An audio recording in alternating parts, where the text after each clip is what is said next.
Welcome to the Ari Hoffman Show on Talk Radio 570 KVI, your home for the politically homeless, streaming live at KVI.com and the KVI app. If you want to be part of the most dangerous show on the airwaves, call or text the Warrior Injury Law Studio line at 206-421-5757. That's 206-421-5757. Coming up this hour, Katie Wilson wants you to fund her endorsers. And mainstream media is turning on the Democrats regarding the shutdown. But before we get to any of that, time for your daily dose of adrenaline. You want me to stick this into my heart? Are you f***ing nuts? A lot of people say we need a new political party. They say we've had it with the GOP, we've had it with the Democrats, and some people have actually done something about that. I would argue that MAGA now runs the GOP. I would say the GOP looks nothing like what it looked like when I first started taking an interest in politics. Parties change. Now, can you still see little pieces of it here and there? Absolutely. But I would argue that MAGA has made the Republican Party a bigger tent. Now, some of you may have said, Ari, it's always been this way, just people are finally noticing. Fine. I will grant you that. It seems like it's not, the grand old party anymore, for those of you who don't know what GOP stands for, but it seems more like it's the young fun party. That's at least how we like to think about it, especially when you see Turning Point USA. You've got J.D. Vance and Erica Kirk speaking at Ole Miss today, and you got the fire on the stage. When I saw the fire on the stage for Charlie Kirk's memorial service, I said, these guys even know how to make a memorial service look like fun.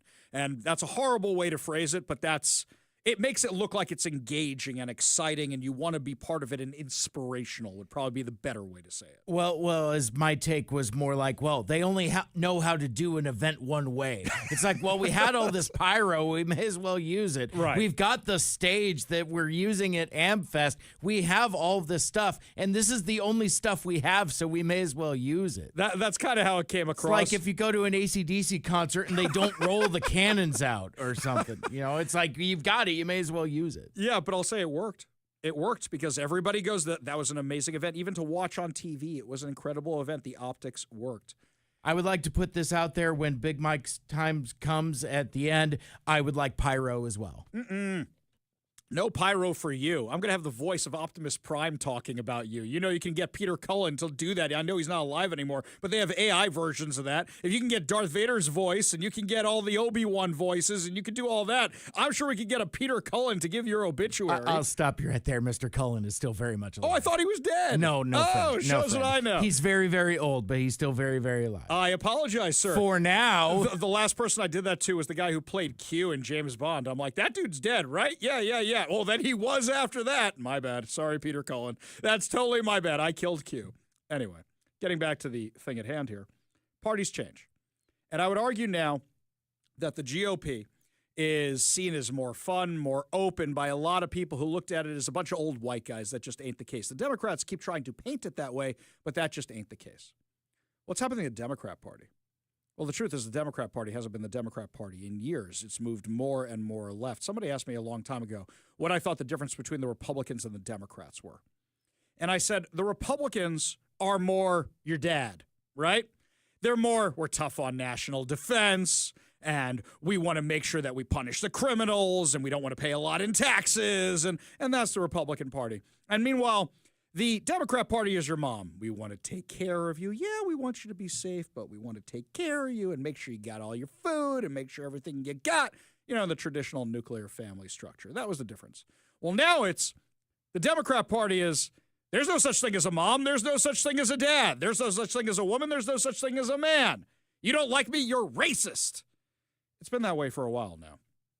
But what's crazy to me is when people try to explain and say, Ari, there's a difference between Democrats and Democratic Socialists.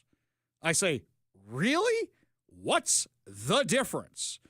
Famed political correspondent Vanilla Ice is going to break it down for us right now. It's not the same. Ours goes ding, ding, ding, diggy, ding, ding. Ding, ding, ding, diggy, ding, ding. Ding, ding, ding, ding. That's the way theirs goes. Ours goes ding, ding, ding, diggy, ding, ding. Ding, ding, ding, ding, diggy, ding, ding. That little bitty change. It's not the same. They're exactly the same. Exactly the same. I remember there was a Saturday Night Live years ago when Bernie Sanders was running for president in 2016, and they had Larry David playing Bernie Sanders, and they had Bernie Sanders and Bernie Sanders in a skit. And the Larry David version of Bernie Sanders said, oh, we're socialists. And then Bernie Sanders goes, no, we're democratic socialists. What's the difference? There's no difference. It's a marketing ploy. It is a marketing ploy. It is full-on socialism. Don't believe me? Canary Mission released a new video overnight, or I should say yesterday. Canary Mission does a lot of great activist work, watchdog work, tracking a whole bunch of the Hamasnik types, and they're very concerned about what they're seeing with the Democratic Socialists of America. They released this video where the people running the Democratic Socialists of America are admitting they want to destroy the Democrat Party. Now, you're going to hear a lot of voices, and because we don't do video on the show, you're not going to see it. I mean, you can see my beautiful face on the video over on Facebook, X, Rumble, and YouTube. But you're not going to see this video. If you were watching this video, what you would see is the people who are talking are the head of DSA in Seattle, the head of DSA in Houston, the head of DSA in New York, the head of DSA across the country. All the voices you are hearing, these are all people who are leadership of the Democratic Socialists of America. It's no secret that the Democratic Socialists of America hate the Democratic Party. I think we're all on the same page that we hate the Democratic Party. Democratic Party is not really our friend. It isn't. So why are the DSA such major players in the Democratic Party? This odd relationship can be understood with the cuckoo analogy. In nature, the cuckoo survives by trickery. It lays its egg in another bird's nest. The unsuspecting parents raise the imposter as their own until the cuckoo grows strong enough to push the true chicks out. The DSA is the cuckoo inside the Democratic Party. DSA is not the Democratic Party. We must separate ourselves from the toxic Democratic Party. We can put forward a clear, aggressive, principled strategy that pushes back against the Democratic leadership and the Democratic Party as a whole. DSA candidates run as Democrats in safe blue districts. They slip through low turnout primaries. And once inside, they use the Democratic label as camouflage while advancing an extremist anti-American agenda far beyond the party's mainstream. I don't agree with the Democratic Party, but it's a great tool. The Democratic is a tool that we use. Once in office, DSA candidates take orders from DSA's internal enforcers and working groups. City halls and state houses start running as socialist machines controlled by the organization, not the Democratic Party, and certainly not voters. They have to have a connection with DSA's internal politics, and they have to be committed to the eventual goal of building a separate entity from the Democrats. DSA are revolutionaries, and the Democrats are their first victims. And in city after city, DSA victories prove their plan works. I think that the model that we used in New York is 100% replicatable. And just like the cuckoo, once the DSA grows strong, it pushes the true Democrats out, hollowing the party from within, building towards political independence and tearing apart the Democratic Party. The DSA is not here to strengthen the Democratic Party. It is here to consume it. We're not here to make the Democrats a little bit better. We're here to actually enact socialism. And socialism is not just better capitalism. It's overthrowing the entire capitalist state. It's our duty, DSA, to cultivate this power. The cuckoo is in the nest, and New York City is poised to elect not a Democrat, but Zohran Mamdani, an extremist within the DSA. We understand that winning an election is not an end. It is a means to an end. The most important thing that we can do is take that empire down from within. Ultimately to overthrow our own empire. We need a movement that can drive a stake through the heart of the empire. We need to orient ourselves towards insurrection. Does that sound like they're hiding the ball at all? It sounds like they're very clear about what they're doing. All it took was Canary Mission to put all that together into one clip so you could see it all for yourselves. But I know what you were thinking while driving in your car, while sitting in your home, while listening on your phone. I know what you were thinking when you were just listening to that. Sounds a lot like Kshama Sawant, doesn't it? Somebody who was in office, elected in office, endorsed by the Democrat parties around here, and was very, very, very, very honest about the fact that she was working for the socialist alternative, for the Democratic Socialists of America, for all these radical socialist groups. You know, I saw the DSA questionnaire when I was running for office, and I've seen it many times since. What happens is when you're running for office and you're looking for endorsements, if an organization doesn't know you, you can ask them for their endorsement questionnaire. And if you pass the questionnaire, they'll take you to an interview. And if you pass the interview and you have no skeletons in your closet and they don't have a candidate they like just because they like them, they'll endorse you. Their questionnaire is one of the craziest things I've ever seen. Do you support defunding the police? Do you hate the state of Israel? Even if it's, do you oppose the occupation? It's all this stuff that is basically going against what modern America looks like. What do they have to do with Israel and a city council? Nothing. But they have all these questions that are, do you support the means of production being taken over by the government? Communism, socialism. It's all in there. It's all in their endorsement questionnaire. These guys have never hidden the ball on who they are. The DSA has been vocal about its plans since at least June of 2016. I found a strategy document entitled Resistance Rising, Socialist Strategy in the Age of Political Revolution. The document states under the section on electoral organizing, quote, the nature of our electoral activism will vary based on local political conditions, but it will include supporting progressive and socialist candidates running for office, usually in Democratic primaries or as Democrats in general elections. The organization intends to forge larger socialist electoral coalitions, both within and outside the Democratic Party, and ultimately to create a majoritarian electoral coalition in support of socialist political and economic reforms. Somebody sent me the campaign finance records of Zoran Mamdani's campaign. They have spent nearly $30,000 to the DSA for canvassing, funding the same organization that seeks to dismantle the party he is representing in the primary. Let's not forget, he's not the Democratic Socialist nominee for New York. He's the Democratic Party's nominee. They have made it very, very clear they want to destroy the Democratic Party, and the Democrats are so desperate to hold on to power, they're going along with these people who want to destroy their party.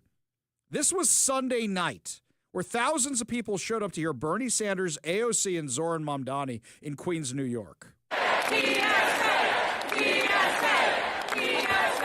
That's not TSA. They're not chanting for the people checking your bags at the airport. They're chanting DSA for the Democratic Socialists of America.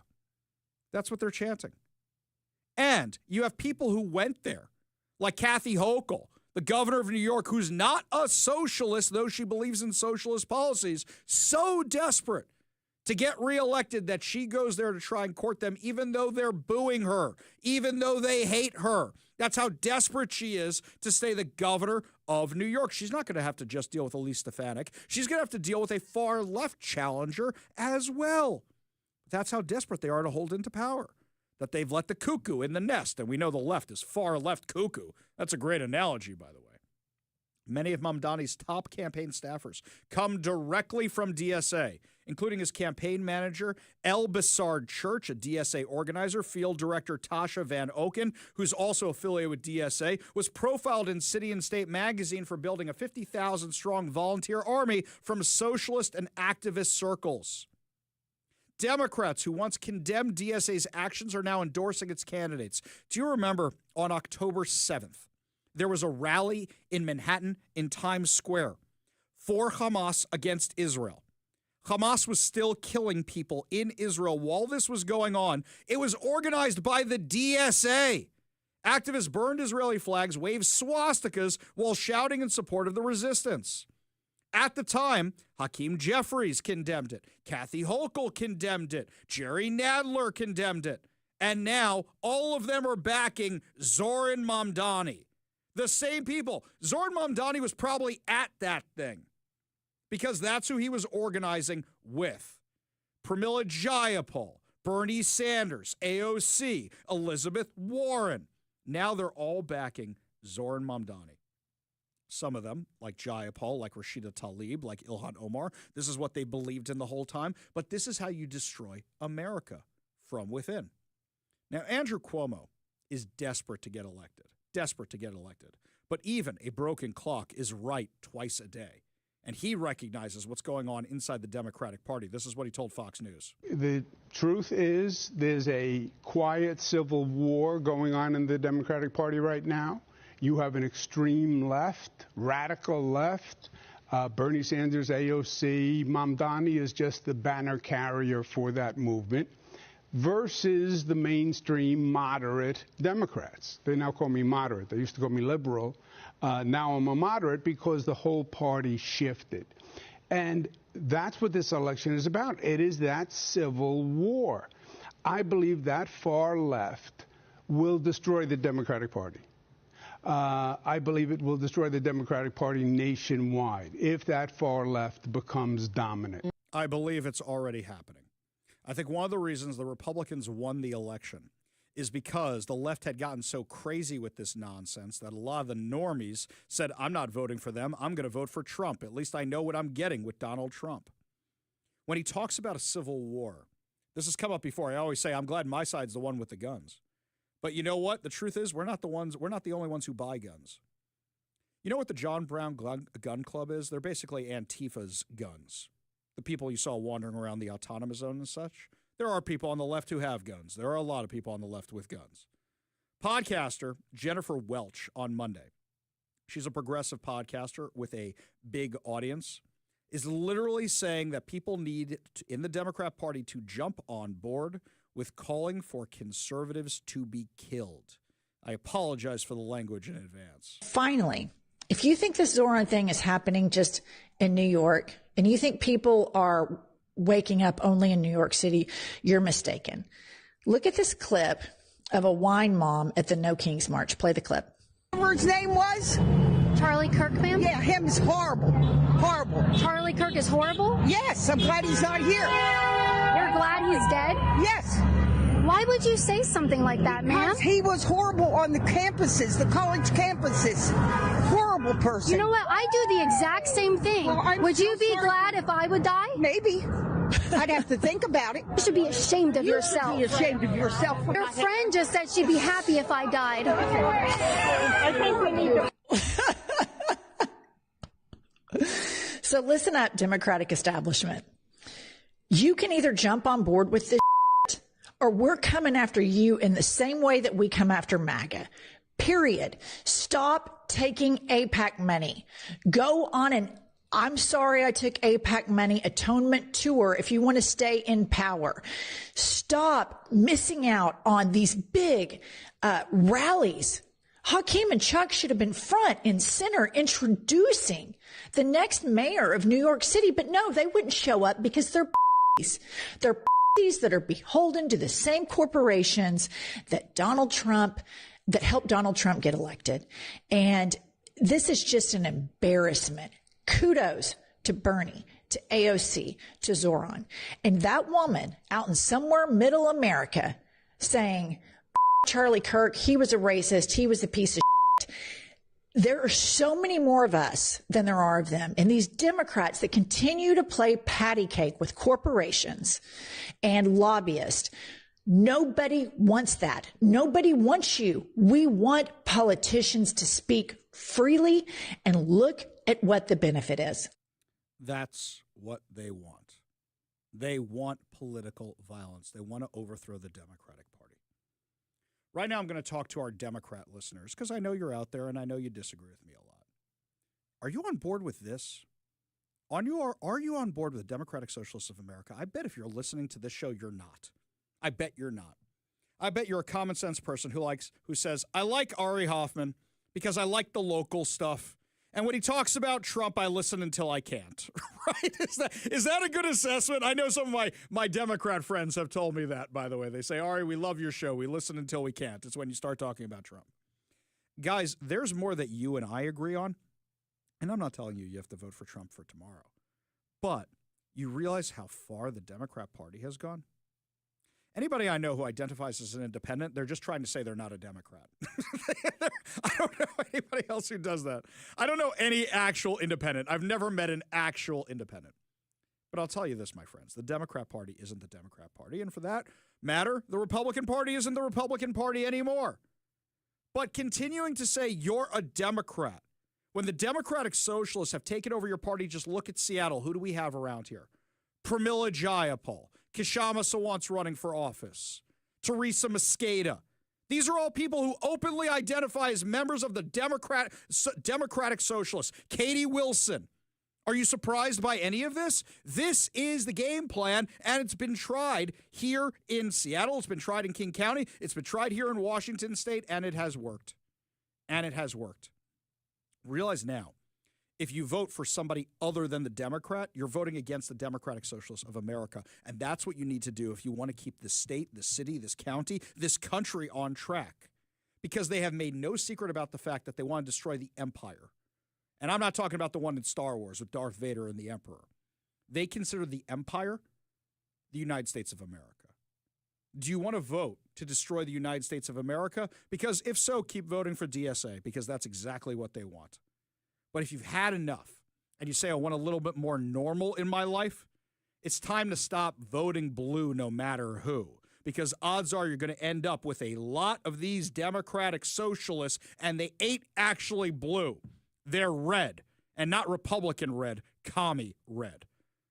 Lots more to discuss as the show continues, my friends. When we come back, speaking of the Democratic Socialists of America and communists, Katie Wilson now wants you to pay your tax dollars to keep her endorsers in business. We'll tell you what's going on when we come back. You're listening to the Ari Hoffman Show on Talk Radio 570 KVI.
Not every tip we get pans out, but sometimes tips that don't pan out lead you to go down other rabbit holes and you find something else out. So somebody gave us a tip about Katie Wilson's campaign that I was investigating last night through the PDC, the Ethics Commission, where people file all their financial paperwork.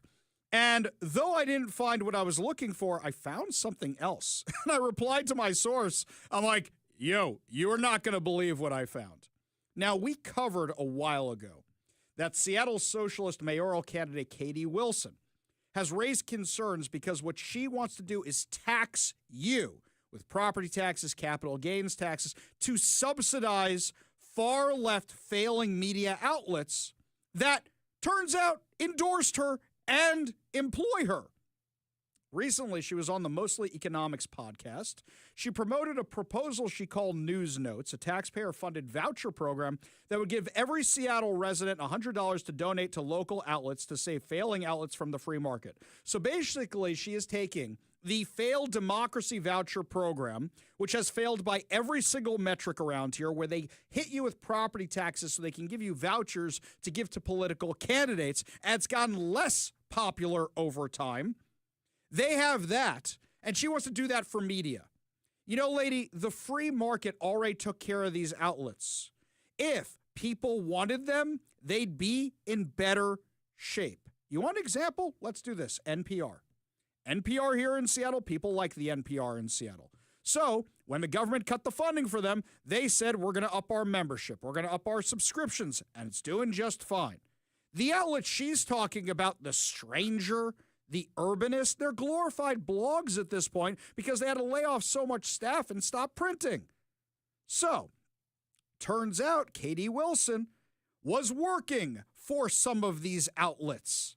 So magically, they want to endorse her because they want this program to go into effect. She worked for them. You think they don't discuss this in the newsroom? Hey, guys, you know what? I got this idea. And when I run for office, I'm going to do this. So she endorses them in the primary. Then this comes out later. Of course. She specifically named in this podcast The Urbanist, Publicola, that's Erica Barnett, and South Seattle Emerald. These are the same ones that routinely promote her political agenda. Many of them have endorsed her. Some have even paid her. The Seattle Stranger, in her public disclosure, she listed that she works for them as a columnist, earning under $30,000 a year. Same thing with Publicola, earning under $30,000 a year. Same thing with The Urbanist. Now, the way I say why it's under $30,000 a year, the categories are under 30, under 60, under 90. It goes up in 30s when you file these things. She could be making $29,000 a year from each of these. That's a pretty okay living, on top of whatever she's getting from the Transit Riders Union. Still, her husband's not working, which we did that yesterday. Wilson did not mention subsidizing mainstream or conservative media outlets. She previously threatened to boycott a Como News mayoral debate unless parent company Sinclair Broadcast Group kept Jimmy Kimmel on air after the late-night host falsely claimed Charlie Kirk was assassinated by a right-wing activist. She is trying to funnel money to her left-wing buddies. And that is not independent media.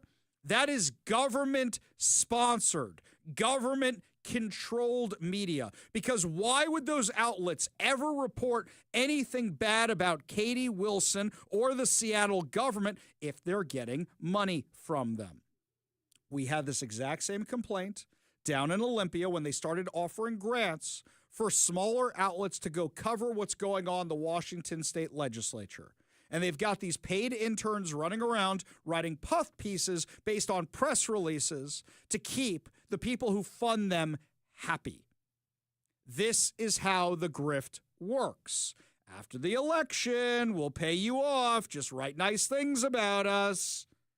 This is how the grift works. And your tax dollars will now be funding outlets like The Stranger, The Urbanist, the South Seattle Emerald. Mike, what do you think would happen if we applied for those grants? You think there's any way in hell they'd give them to us? You're not a journalist. There's no way they would do it, right? No way. How about no? Exactly. Dr. Evil knows. He knows these things. There's no way in hell they'd ever do that. We know what this is. This is about paying off our buddies. Oh, you endorsed me in the election. I work for you. Now I'm going to funnel this money towards you guys. If you guys wanted to compete, you should have competed in the free market. And we've already seen what the free market did to you. So now this socialist is trying to keep them alive on life support by funding them with your taxpayer dollars. Speaking of our taxpayer dollars, is the government ever going to reopen? Looks like the Democrats are losing that battle when even the mainstream media is turning on them. We'll have that awesome audio of them absolutely ripping into Democrats when we come back. You're listening to the Ari Hoffman Show on Talk Radio 570 KVI.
You know the scene in Footloose when Ren McCormick is challenged to a game of chicken with the tractors?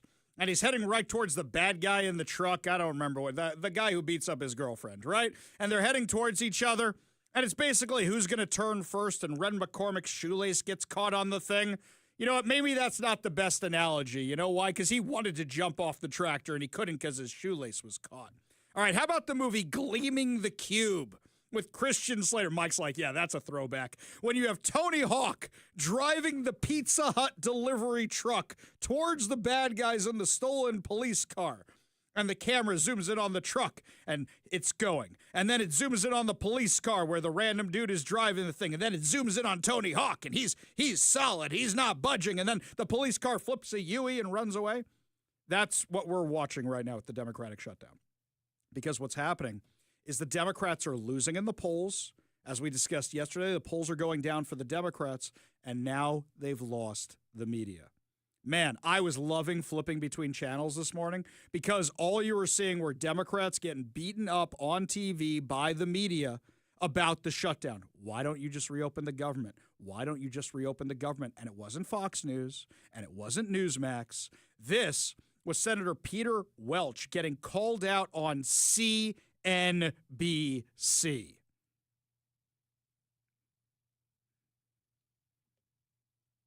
Well, Democrat, maybe others would follow you. You know, I'm not there yet because we have had literally, Joe, no discussion whatsoever about how we're going to deal with these spikes. This is the right way to do it, premiums. Senator? But by people not getting paychecks at the TSA, this is extortion. You think this is the right way to do it? In your conscience, you think it's the right way to do it? I never thought I'd say that, Andrew, that it, as a human being, he always says that. As a human being, you think this is the right thing to do? That's your line. Well, that's why Senator Hawley and have our bill to make sure that folks get the nutrition that they absolutely need is why the president is paying the troops. Okay, exactly right. The Republicans have proposed multiple bills to make sure people get paid, and the Democrats continue voting against them and continue voting against them. CNBC is not my little black book of the right-wing media conspiracy. Most definitely not. By the way, Jake Tapper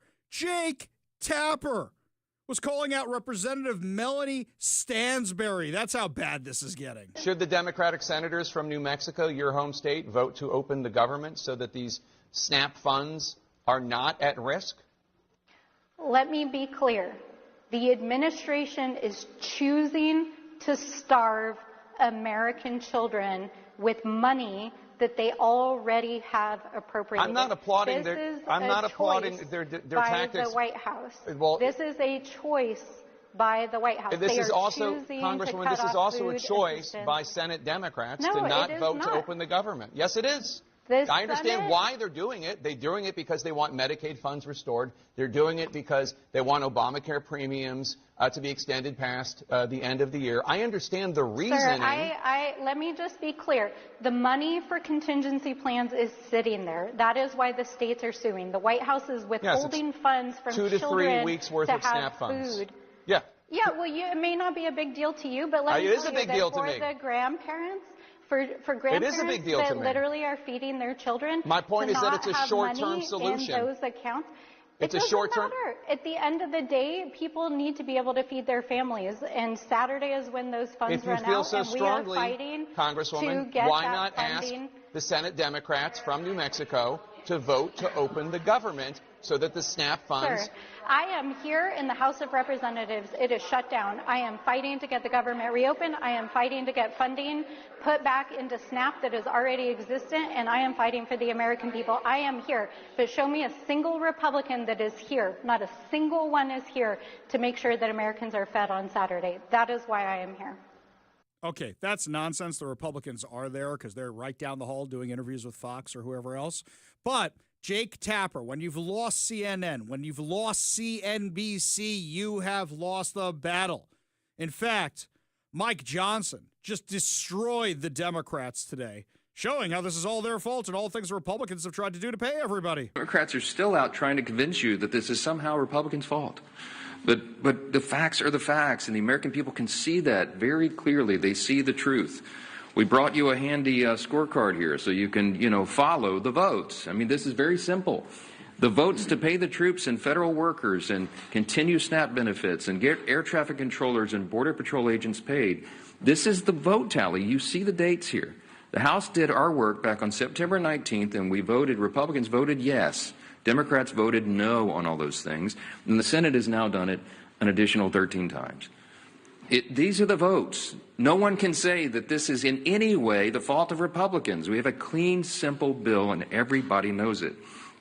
House and Senate Democrats are openly admitting that this is their shutdown. You have seen the highlight reel of all of them stumbling into admitting that. And yet they're also incoherently claiming that the shutdown is somehow on the fault of the other party. And the people aren't buying it. And that's why the polling continues to show that the approval of Republicans in Congress is rising with each passing day. And the Democrats, at the same time, Democrats in Congress have the lowest approval rating they have ever had since polling began, since recorded polling began on these metrics. He's exactly right. He's exactly right. Then, this is great. There's even Democrats who are saying reopen the government. This is Representative Gottheimer from New Jersey saying he wants to reopen the government. This is how bad it's gotten. Well, I think we actually, I mean, that doesn't solve the health insurance problem, the premium problem. I think what's a very fair deal and is open the government and let's just vote on extending these premiums for a year or more. Well, I don't understand what's so hard about that. And by the way, Senator Thune has offered that, I believe. He said we'll have he offered up a vote that we can actually have a vote on extending these premiums. I think when put to it, you're going to see Democrat and Republicans, senators and congressmen and women want to vote for that. Why would you not want to vote to extend help with these tax credits, get premiums down for people? People are getting hurt right now in their pocketbooks. They're really need help. So why not give them some help? All right, This is a Democrat, and he's advocating for democratic principles, but he's saying we can't do any of this if the government is shut down. So why don't members of my own party, because Senator John Thune, the Senate Majority Leader, has even offered to do that. When you've lost your own party, and by that I mean the media, not Representative Gottheimer, when you've lost your own party, now you're in big trouble. The Democrats have lost. It's just a question of when they're going to cave. Mike, you want to do under-over bets? I think they're going to do it the day after the election, depending on what the election results are, because here's what's going to happen. Let's say they lose everything. They're just going to quietly disappear into that bush like Homer Simpson. If Mamdani and Katie Wilson, all those guys win, they're going to say, you're going to see Chuck Schumer. The people have spoken. The people have spoken and said they want more of this, so we're going to reopen the government so we can work with all the Democrats who just got elected. Stamp the date and time. That's exactly what is going to happen.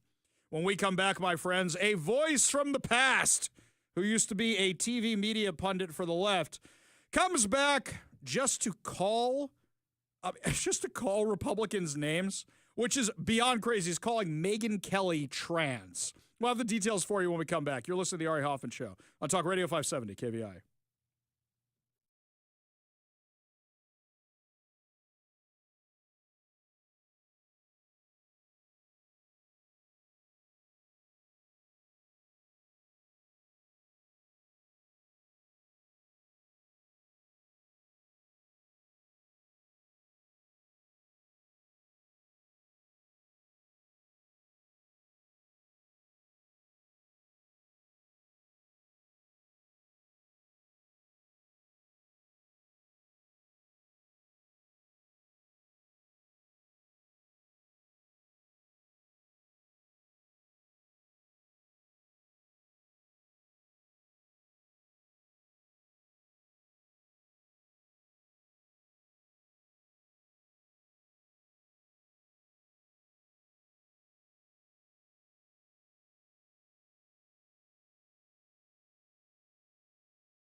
We're all adults here, right? I think we can discuss this subject like adults. There are objectively good-looking people. There are objectively not good-looking people. Objectively, when somebody decides, hey, I want to change my gender, it doesn't look right. It never does. You're not fooling anybody. It's your own hang-up. I get that, but you're not fooling anybody. There are objectively good-looking people, and something that the normies got tired of was a lot of people on magazine covers who the left is like, oh, this is beautiful, this is beauty. And everybody else is looking at it and go, do you have eyes? Are you kidding me? So, Don Lemon. Now, that's a name I've not heard in a long time. A long time. That's right. Don Lemon is on some podcast I never heard of. And while he's on this podcast, he says that Megyn Kelly looks trans? Okay, can we back up a second here? I may have my political disagreements with Megyn Kelly and stuff, but objectively, Megyn Kelly is good looking. What are you talking about? Aside from that, this makes Fake News Friday look like nothing the way these guys are talking about Megyn Kelly, which is pretty awful. Give a listen. Is Megyn Kelly chopped? I don't know what that means. I don't know what is chopped. I've heard it, but I don't know what that means. What does chopped mean? She's going to get mad at me, dude. I don't know if I want this heat. What does chopped mean? Chopped means, like, not hot.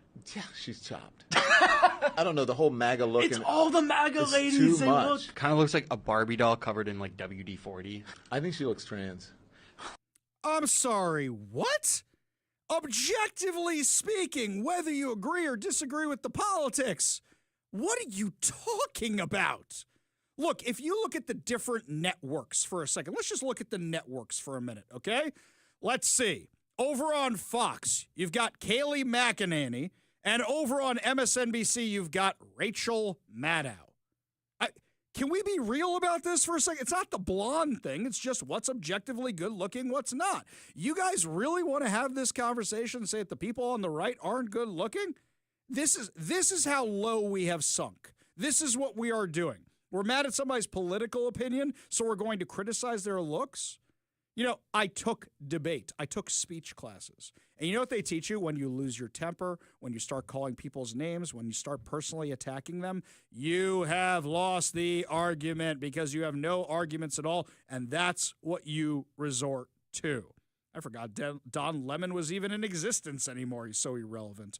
We go to the Warrior Injury Law studio line, take a call from Mario in Kent. Mario, what's up, man? Hey, Ari, how you doing, man? You look like and you sound much better than when I spoke to you yesterday, so that's a good thing that at least you went outside and laughed. Thank you. Appreciate that. Yeah. But I wanted to tell you, my good friend, though, I hope that Democrats continue with this charade, because I think that if they continue with this charade, they will lose 40 to 50 seats next year easily. And the thing that I will draw you an analogy with, here it is. You're a team, you just finished getting your butt whipped in a game, and you don't change your game plan, for the next game, and you end up getting your butt whipped again, and then again and again and again until somebody finally says, hey, coach, we need to change the game plan. It's not working. Exactly. Exactly. By the way, Dan Smith says, you know what he calls it? He says it's sour lemons. Oh, very good. I like that one. Very, very good. Hey, and I just wanted to make you laugh. One thing, because I told Mike about this, okay? And this is something that has stuck with me since my high school physics teacher back in the late 70s, okay? He says, if you take the common sense IQ of people who vote blindly, and these are the Democrats, it equals negative 1.2. That's so true. Mario, appreciate the sense of humor. Appreciate the call. Appreciate you being part of the show. You want to be part of the show, you give us a call or text at 206-421-5757. That's 206-421-5757. When we come back, my friends, UW officially announces that, yes, those COVID closures of schools were a disaster. In other news, water still wet. We'll tell you all about this research study when we come back. You're listening to the Ari Hoffman Show on Talk Radio 570 KVI.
Welcome to the Ari Hoffman Show on Talk Radio 570 KVI, your home for the politically homeless, streaming live at KVI.com and the KVI app.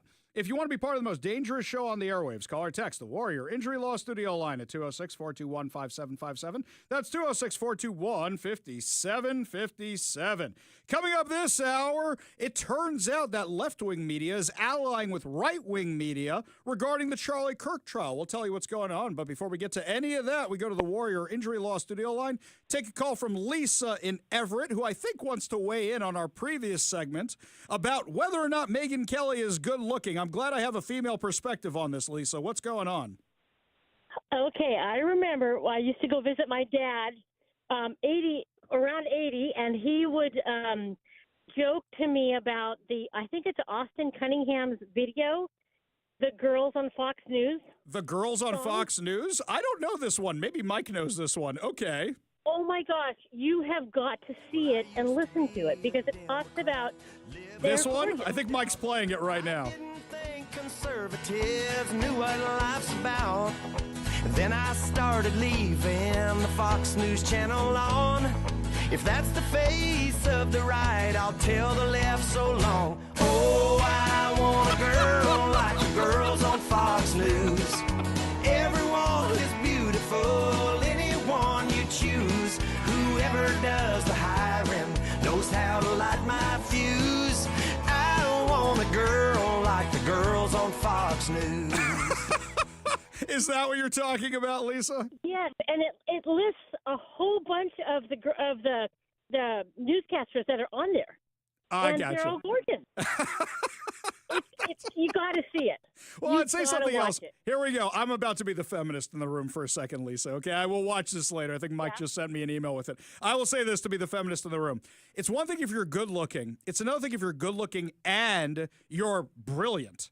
And you look at the people who are on that show. When Kayleigh McEnany would do her press conferences, she shut down the media. She always had the facts at her disposal. You look at Caroline Leavitt in the White House press briefing room. She's not even looking at the binder. She's doing it all from memory. I mean, that's the other thing, and that's why it sticks. People would stop watching if it was just good looking, and they'd say, okay, well, I got my stuff for the day. Now I'm going to go somewhere else. But they keep watching because these people know what they're talking about. Anytime I turn on the other stations, I'm like, you people are fools.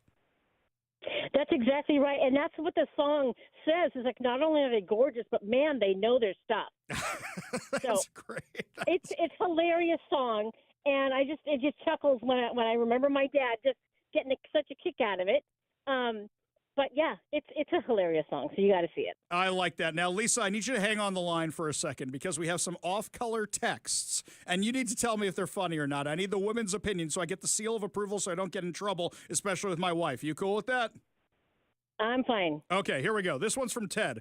Ari, I wonder if that clown, meaning Don Lemon, doesn't think Megyn Kelly is good looking. Who does he like? Well, we know the answer to that one, right, Lisa? That's cool, right? I don't get in trouble for that? Yep. Okay. All right. No. This one's from Matt. I wouldn't turn to Don Lemon for opinions on women's looks. ... Not that there's anything wrong with that, referencing the Seinfeld episode. You get that one, Lisa? That I don't get. I don't understand it. So they're basically saying because Don Lemon's gay. So that's basically. Yeah. Oh, that's true. That's true. Yeah. Okay. All right. So we got that one. Okay, Lisa, thank you for sticking around and being my kosher seal of approval on the jokes today. Do appreciate that. Appreciate the call. Okay, appreciate you introducing me to this song. It's great. Thank you so much. Ari, yeah. Ari.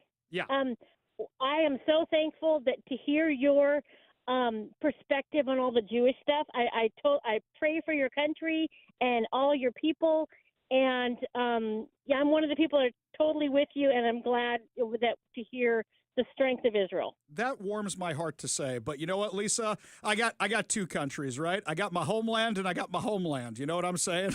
Right? Yeah, so exactly. We're all praying for the same thing. You know, in my synagogue, we do this every single Saturday. Every single Saturday, there are two blessings we say in synagogue right before the rabbi's sermon. And one is for the government of the United States of America. And then we say the one for the state of Israel. And then here's something else that a lot of synagogues do. You say the prayer for the Israeli soldiers, and then you say the prayer for the U.S. Armed Forces. Because at the beginning of at the front of every single synagogue, on one side you have the American flag, on the other side you have the Israeli flag, because that's what we're talking about here. We're allies in this fight. You know what I mean? Yes. Thank you for the kind words, Lisa. Yep. Really means a lot. Thank you for listening to the show. You want to be part of the show, give us a call or a text at 206-421-5757. That's 206-421-5757. Now, I haven't had an excuse to play this clip in a while, so it's time to talk about the Rona again. We are going to die. We are going to die. You're going to die. I'm going to die. We're all going to die. Just not today. A major new peer-reviewed study published in BMC Global and Public Health concludes that U.S. school closures during the COVID-19 pandemic were not cost-effective, and that the same lives could have been saved with far less economic and social destruction. Oh, tell me something I didn't know before now. Researchers Nicholas Irons and Adrian Rafferty of the University of Washington analyzed how different non-pharmaceutical interventions, such as mask mandates, event cancellations, business or school shutdowns, affected both virus transmission and the nation's economy. Using state-by-state data from 2020, they modeled how each policy changed the reproduction rate of COVID-19 and the dollar value of lives saved versus the economic fallout. Kind of analytical way to analyze that, but sure, well, kind of cold way to analyze that, but okay. Their conclusion: school closures were one of the least cost-effective policies of the entire pandemic. Quote, prolonged school closures came at an enormous social and economic cost with limited additional benefit for mortality reduction. Look, I saw it in my own kids. I saw how they were losing their social skills. I saw how they were getting more miserable, more depressed. I tried to do everything I possibly could to keep their spirits up. I bought a go-kart, and it's not just a go-kart. It was a giant dune buggy thing. So my kids would have something to do with their friends. They assembled it, watching their faces light up when they built this thing. By the way, we bought it from China, and it came with no instructions whatsoever. I didn't know it was coming from China. Holy cow, that thing was... They put this thing together having no mechanical experience whatsoever, by themselves with no instructions, and when it worked, oh, they were so happy. They were so, so happy. But we all had to do things to keep our kids sane. Remember the look in their eyes? Reminded me of the quote that Samuel L. Jackson has in Triple X when he's saying to Xander Cage, he's saying, you ever see lions at the zoo? Lions in captivity. The study estimates that closing schools led to $2 trillion loss in future U.S. economic output due to learning loss alone, not counting impacts on mental health, parental employment, and community disruption. By comparison, the total national benefit from reduced infections was far smaller because the kiddies weren't at risk for this thing. Overall, the researchers calculate that the pandemic response in 2020 cost about $4.6 trillion, but that an optimal package of policies, including mask mandates, testing, contact tracing, social distancing, and targeted workplace closures without shutting schools, could have reduced that cost to $1.9 trillion while saving more lives. Do you know what they're saying without saying in the study here? What does that mean, saving more lives? Weren't we saving everybody from COVID? Isn't that what the claim was? No, you know what they actually mean? What they're talking about is they're not discussing the mental health issues which led to drug abuse, which led to alcohol abuse, which led to suicides. They're not talking about the fact that when people lose their jobs and can't work and their family's suffering economically, they turn to drugs, they turn to suicide, they turn to alcohol. All the kids that got into gang violence, that got into the riots, that got into everything else. We cost all those lives by these stupid shutdowns. Crazy. Country could have achieved better health outcomes for less than half the price if policymakers had avoided blanket school closures.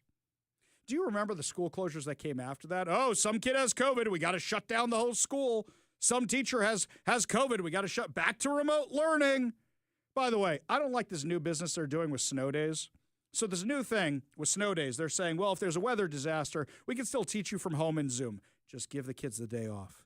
It's one thing if it's day after day after day, like I think it was the winter of '93 in New York, where my school got hit with this massive nor'easter, where they had men in suits cleaning up whatever had washed ashore. My school was on the water. Whatever washed ashore, they had men in suits cleaning it up for a year. It was so bad. And I think we lost like a month of school. There were so many snow closures. I get that. One day, let the kids play. Let the kids play. Just like Denzel says in Remember the Titans, right? Let the boys play. The author's findings bolster what many parents, teachers, and local officials have argued for years, that the decision to close classrooms for months and in some areas more than a year, those are rookie numbers. You got to get those numbers up. You got to pump those numbers way up. Those are rookie numbers. Seattle, what was it, almost 2 years, a year and a half? Caused long-term damage far outweighing its limited public health benefit. Even as many politicians and teachers unions defended the closures as erring on the side of caution. The new research suggests those decisions were catastrophically expensive mistakes that will burden a generation of students and the U.S. economy for decades. If you have learning loss, you have dumb citizens. If they are missing things, they are not as creative. They are not as smart. They don't have as much knowledge. You ever see the movie Idiocracy? We may have skipped a few steps thanks to COVID. Thanks to all this craziness. Quote, keeping schools open while maintaining moderate restrictions elsewhere would likely have saved more lives and preserved economic productivity. And you know what's crazy? Is that anybody who is actually following the data, anybody who is actually following the science, anybody who is doing that, anybody could have told you that. We were following the data. We were following the science. And yet the teachers' unions were the ones saying, no, we want to be in the Bahamas. We want to be Netflixing and chilling. We want to be doing all that kind of stuff, but we don't want to be actually in the classroom. It's not just COVID, where people are backtracking on previous statements. Bill Gates had a blog post Monday night. And on this blog post, he says enough with the climate insanity, because this climate insanity is the climate change will not lead to humanity's demise. Why we're listening to the computer programming man on any of this is mind-boggling. But the fact that he has been held up as the guy who's fighting climate change, I bet you Jay Inslee is sitting somewhere, sitting shiver right now. I bet you Jay Inslee is rending his garments, tearing his shirt, hitting himself with the whip. Oh, no, I lost Bill Gates. I lost Greta to Gaza, and now I've lost Bill Gates. I have no friends left. What do I do? Why is Jay all alone? No friends, no friends. He wrote on his website, Gates Notes, that the belief that the cataclysmic climate change will decimate civilization is doomsday-ish. Quote, fortunately for all of us, this view is wrong. Although climate change will have serious consequences, particularly for people in the poorest countries, it will not lead to humanity's demise. People will be able to live and thrive in most places on Earth for the foreseeable future. Oh, you mean it's not going to be WALL-E, where we have to evacuate the Earth because we have so much garbage that we've launched into space and garbage has taken over the planet? You mean it's not going to be WALL-E? Wait, you mean it's not going to be the day after tomorrow where the ice caps melt and then this deep freeze and then the whole world freezes? Oh, it's not going to be any of that? Well, thanks for all the taxes. Really, thanks for the Climate Commitment Act. This is all because of you leading this insanity. Granted, you weren't alone. Granted, you weren't the only one. Some leaders in addressing climate change, according to Como News, have asserted that it could threaten the lives of people around the world. They've been saying this 4 years, literally 4 years. Here's Leonard Nimoy back in the 1970s. At least 8 times in the past million years, it has advanced and retreated with clockwork regularity. If we are unprepared for the next advance, the result could be hunger and death on a scale unprecedented in all of history. What scientists are telling us now is that the threat of an ice age is not as remote as they once thought. During the lifetime of our grandchildren, Arctic cold and perpetual snow could turn most of the inhabitable portions of our planet into a polar desert. In 1977, the worst winter in a century struck the United States. Arctic cold gripped the Midwest for weeks on end. Great blizzards paralyzed cities of the Northeast. One desperate night in Buffalo, 8 people froze to death in marooned cars. Pat Bushnell was on the road that night. Traffic just absolutely stopped. I was afraid of being stuck in the car all night long with the cold and the wind running out of gas. And then what? I think that if we had to go through a real bad winter, just like we just went through, I think we'd have to think about moving someplace else. Move where? The brutal buffalo winter might become common all over the United States. Climate experts believe the next ice age is on its way. According to recent evidence, it could come sooner than anyone had expected.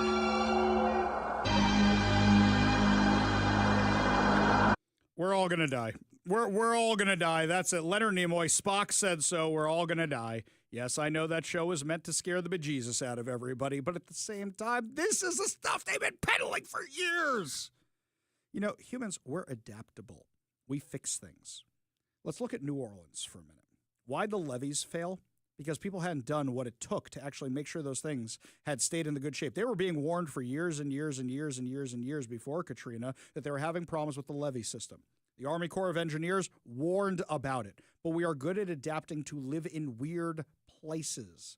That is what we do. Why are we curious about going to the moon? We know we can't live there, but we can adapt to live there. Why do we want to go to Mars? Why do we want to go to these places? Why do people want to live on islands in the middle of nowhere? We are good at adapting. We have technology. We can figure stuff out. You know, I think we'd actually have usable electric cars, ones that get better gas mileage. I bet we'd have perpetual motion cars with the solar panels and all that right now. If everybody had actually put the efforts into how can we make this technology better rather than forcing it down everybody. I think if you said, hey, how do we do this so we get to a point where we don't need gas and we don't need oil anymore? Look, I love the electric cars I got from my friends over at Renton Chrysler Dodge Jeep Ram. I got to say, those Jeep Wagoneer S's that they gave me, wow, those things were fast. Some of the most fun cars I've ever driven, and they're faster than the Charger I have. They are faster. They're a lot of fun to drive. Now, how do we make it more affordable? How do we make it more practical? How do we bring down the price of those things? But instead, what did we do? You're all going to die. You're all going to die. You're all going to die. You're all going to die. And government mandated it rather than letting the free market do what the free market does. Why are people buying electric cars? Because they want the electric cars. When they have a product you like, they buy the things. And stop making them look like spaceships. That's why I love Dodge, because they look like normal cars. That's what I like about them. Why? They don't have to look like spaceships. The fact that Gates is now saying, oh, we're not all going to die, I could have told you that 20 years ago. I could have told you that 10 years ago. But Greta and Al Gore and Jay Inslee are all sitting there going, wait, how are we going to say we're all going to die in 5 years? This post of Bill Gates is going to be used against them anytime they say that nonsense ever again. Do you think Bill Gates has changed his stripes? Do you think he's changed his politics? Or do you think he's worried about his legacy now that he's getting a little bit older in life? Give me a call or a text at 206-421-5757. That's 206-421-5757. Let me know. Or do you think he's just going to go back on his word when he gets the opportunity to do so? Yeah, that might happen too. When we come back, my friends, a whole bunch of local businesses are suing Seattle, and a family is suing Gasworks Park. We'll tell you what all the lawsuits are about when we come back. You're listening to the Ari Hoffman Show on Talk Radio 570 KVI.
Welcome back to the Ari Hoffman Show. I know some of you have been asking about contests, and don't worry, they'll be on their way back hopefully next week, but a lot of them might be involving the KVI app. So make sure you download the KVI app right now, so that way you can listen to the show and don't miss out on our contests. And also make sure to subscribe to our podcast on whatever your preferred podcast platform is. While you're there, remember to rate, subscribe, and share so you and your friends never miss a minute of the show. The Seattle City Council approved new legislation which allows grocery stores that close in Seattle to be replaced by another grocery chain. Now, let me explain to you how the business works from the real estate side of things so you understand it, and then slowly you're going to understand why this isn't actually going to fix anything. This is a feel-good legislation and not actually going to solve anything. We discussed a couple weeks ago, food deserts, where there's no food at all. No, what it means is grocery stores are farther away. Usually you're within a mile of a grocery store, and now you might be within 2 miles, 3 miles, 4 miles. A lot of grocery stores are closing in the Seattle area. And the reason they're closing, and they've said this very, very clearly, is because of the amount of theft and crime. And because their margins are so small, it doesn't make sense to stay open in those locations. I go to my grocery store. I think there is more security at my grocery store than at the banks I go to. I think there is more security at the grocery store sometimes than the political conventions I go to. At least when I go to the political conventions, I want to get a cup of coffee from the buffet or whatever it is. Nobody's there has to unlock the plastic plexiglass thing so I can get a cup of coffee or whatever. So these stores are closing. Now, you would think if these stores are closing, maybe we should say, hey, we'll work with you. Maybe we'll put the police there. We'll lock up prolific offenders. We'll get the riffraff. No. Instead, they say, grocery stores, it's your fault. Now, what's happening here is sometimes a grocery chain may say, all right, we're closing that store, but we're going to keep paying the rent on that store. So that way our competitors can't go into that store. Or they may have a rider in their lease that, well, if we leave, you can't give it to another grocery store chain. The Seattle City Council is trying to make that illegal, but here's my question. What other grocery store is going to want to open in a place where one of the big boys closed because they said it wasn't profitable anymore because of crime? You think this solves anything? Why don't you just try enforcing the law? Kroger has cited theft as a reason for closing the grocery store in Lake City Way and the other one in Kent. So you're mad about Fred Meyer closing. You're worried about Bartell's closing. You're worried about Walgreens and Rite Aid and all these other places closing. Yeah, well, you know what? When you let your city go to hell and you let the criminals take over the place, then you know what? That's what happens. By the way, I give a lot of kudos to Rainier Avenue Safeway. I didn't realize some people from over there actually listened to the show. They texted me the last time I brought it up. Rainier Avenue Safeway. I was complaining about how bad one of them had gone, and wouldn't you know, they actually did something about it. They heard what we were talking about on air, and they did something about it. And to their credit, it's a much better shopping experience now. The reason we have the stories about them actually stopping the shoplifters who are prolific offenders is because they took it seriously and they did something about it. When is the Seattle City Council actually going to do something about it? So we've got the Seattle City Council races, right? Something interesting, I will tell you. Adonis Ducksworth. Adonis? Yeah, that's how you pronounce it. Ducksworth. He's running for District 2 here in Seattle. Showed up doorbelling in my neighborhood yesterday. Got to give him credit. My neighborhood, pretty conservative place. And he came door knocking. Now, Adonis Ducksworth is running against Eddie Lynn. Eddie Lynn is the progressive candidate endorsed by the stranger. Adonis Ducksworth is running, and he's endorsed by the Seattle Times. This race right now, I have not made an endorsement in because I said, what's the difference between the two? It's one of those races. I will say is that the fact that he came to my neighborhood, the fact that he spoke to my wife, the fact that he spoke to my father-in-law, the fact that hopefully we're setting something up here on the show so he can answer some of my questions, gives him a little bit more street cred, in my opinion. A little bit more. So when we have him on the show and we get him to sign the pledge, you know what the pledge is anytime a candidate comes on the show, especially from the Seattle City Council, I ask two things. One, will you call for an audit of Homeless Inc.? That's number one. What's number two? Will you come on the show when I reach out politely and ask you to schedule permitting? Those are the only two things I ask. I don't ask a lot for my endorsement. Say, back it up.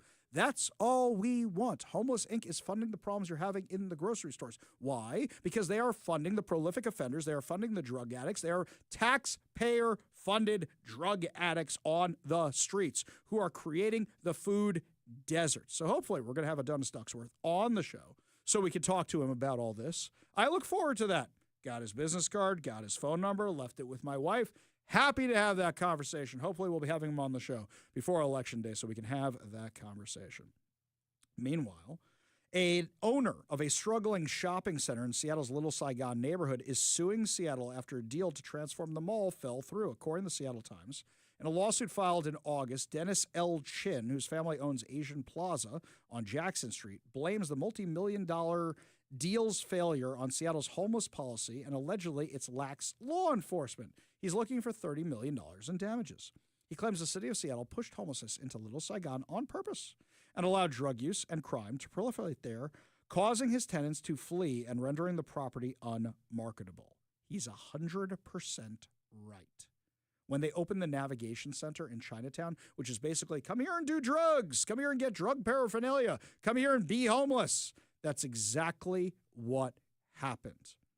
Make no mistake about it. Bruce Harrell and crew, they destroyed Chinatown. Bruce Harrell, who goes, I'm Asian, I'm black and I'm Asian, vote for me. My mother was Japanese, she was in an internment camp, vote for me. Chinatown loves me. No, I'm so good to Chinatown. No, they don't. You were part of that. You were part of that. And to make matters worse, when residents of Chinatown showed up to protest the Navigation Center, various outlets and government officials took the picture of them protesting and said they had come out to support the opening of the Navigation Center. I remember when I was dealing with all that chaos out at the Jewish cemeteries here when the homeless moved in. And I remember I filed a form you do before a lawsuit, which says we want our expenses reimbursed. What was it, $300,000, $400,000 in damage they had caused to the Jewish cemeteries because of their homeless policies? And I remember when they rejected it, I called the guy on the phone, and I wish I had recorded this. I wish I had recorded this. And I said, why'd you reject it? Clearly, I've shown that you guys are responsible for this. And he says, well, if we pay you, we have to pay everybody else. I think that the owner of this shopping mall, Dennis Chin, should get every single dollar he is asking for because 1,000% this is Seattle government's fault. People like Bruce Harrell. Lots more to discuss as the show continues, my friends. Not everybody has to be Seattle. Your city has a choice. It can be someplace like Bellevue. We're going to tell you why Bellevue is so exceptional and why you should give Jared Neuenhouse a look for Bellevue City Council when we come back. You're listening to the Ari Hoffman Show on Talk Radio 570 KVI.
My friends, you're about to hear the nicest intro I've ever done for a campaign we had on this show. And let me tell you why.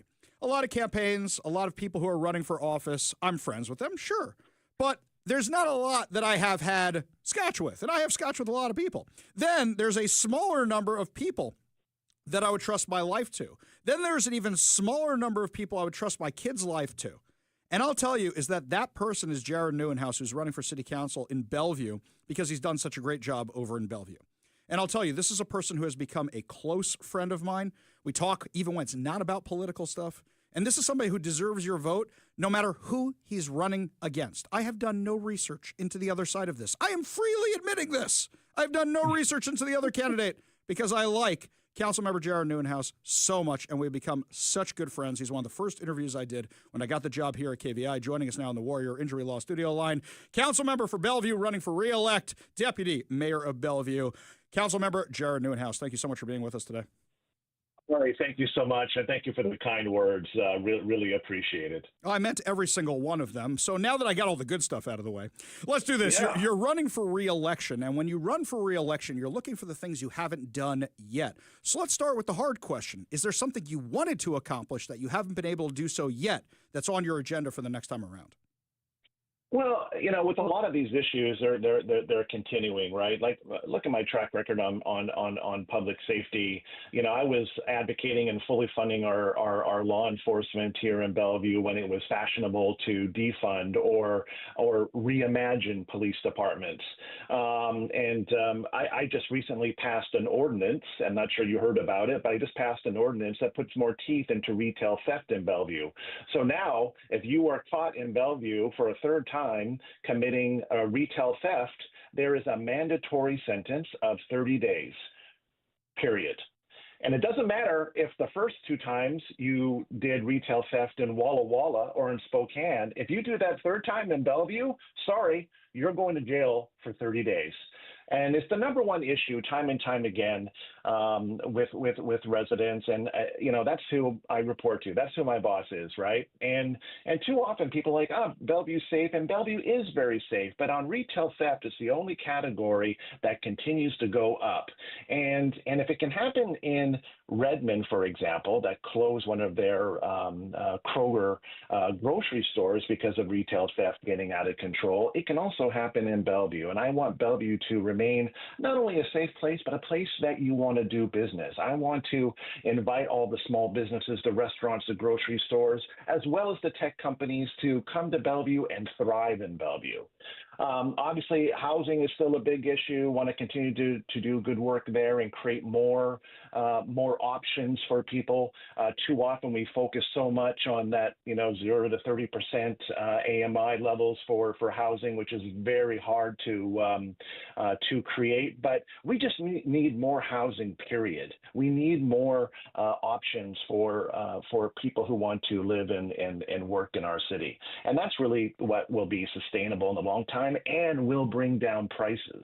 So those are just some of the things that I continue to focus on, Ari. We're talking with Councilmember Jared Neuenhuis from Bellevue, Deputy Mayor of Bellevue. And what's fascinating to me is I saw an email, because I don't actually read their articles, but I saw an email because I'm still on their list somehow from the Seattle Times talking about why Seattle and Bellevue need each other. And without reading the article, I could tell you that's absolute garbage because Bellevue doesn't need Seattle. But I will say is that from what you just said, every single issue you just mentioned, I think you're dealing with because of Seattle's failures. When there's less stores in Seattle, where are they going to go steal from? When there's less things, when there's less housing because people don't want to be here anymore because of how badly run Seattle is, where do they want to go? They want to go to the successful place. It sounds to me like the growing pains that Bellevue is having is not just because Amazon and everybody else has decided to move over there because you guys do such a good job, but it's because of your neighbors' failures. That's what it sounds like to me. Yeah. No, for sure. I think that is part of it. We also benefit from it, right? I mean, look, if certain policies continue to be enforced in Seattle or lack of enforcement, more and more businesses are going to want to come to Bellevue.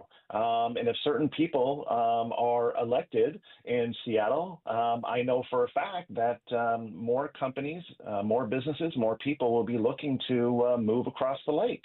I mean, elections have consequences. While I think there could be some very short-term gain there, I do worry about the strength overall of the region. I think we are stronger when Seattle is stronger, and we can look to them as a partner. It's a bit of a mixed bag at times for sure. I think that the only thing you really need Seattle for is the sports teams. And we can argue over which ones you actually need to keep. But that's just a me thing. In the last few minutes, we have with council member Jared Neuenhuis, who is running for re-election out in Bellevue. What are some things that maybe you haven't floated or maybe you floated on your campaign site that are new that you want to take on this time? Yeah, well, new, I would say I want to increase the number of officers that we currently have. We need to, and you pointed to it just there, just because we're growing doesn't mean we need to lessen our quality of life. I hear it all the time, it's like, oh, Bellevue's getting bigger, we can't expect the same level of services.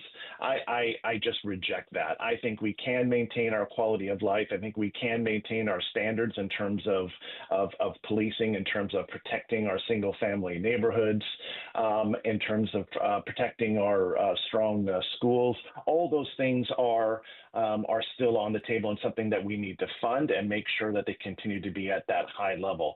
It really comes down to political courage and political will to maintain that level, and that's something that I'll be focused on starting on day one and building on the many accomplishments that I've had over my first 8 years on Bellevue City Council. Well, I'll say this, is that I fully back you. I fully support you. If you had more synagogues out in Bellevue that were to my taste, I'd probably go out there as well. But I'll just say you've done such a phenomenal, phenomenal job. And if people are saying, well, we can't expect the same level of services, you can just point to Florida and say half the country moved to Florida during COVID and their level of services has only gone up because the more people that come in, the more revenue we get, the more services we can buy. You're doing a great job. Bellevue, every time I go to Bellevue, I drive through Bellevue and I'm like, oh, you can have this in Washington. Isn't this nice? And I don't say that about a lot of places in the greater Seattle area. So Councilmember Jared Neuenhuis deserves not just your vote, your support, your donations, your door knocking. My only regret about his campaign is that I don't live in Bellevue and I can't vote for him myself. Thank you so much for joining us today, my friend. Thank you so much. And if anyone would like to learn more about my campaign and issues and endorsements, please go to jaredforbellevue.com. Definitely go to jaredforbellevue.com. Support his campaign. He's one of us, my friends. He is one of us. Thank you so much for joining us today. We got a whole lot more to discuss as the show continues. You're listening to The Ari Hoffman Show on Talk Radio 570 KVI.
Welcome back to the Ari Hoffman Show. Reminder to check out KVI.com, where we got new articles up there. We got interviews up there, lots of good stuff. And I'm going to be breaking some news tomorrow over at KVI.com, where I did an analysis of Seattle Police Department's claims about how many officers they're getting.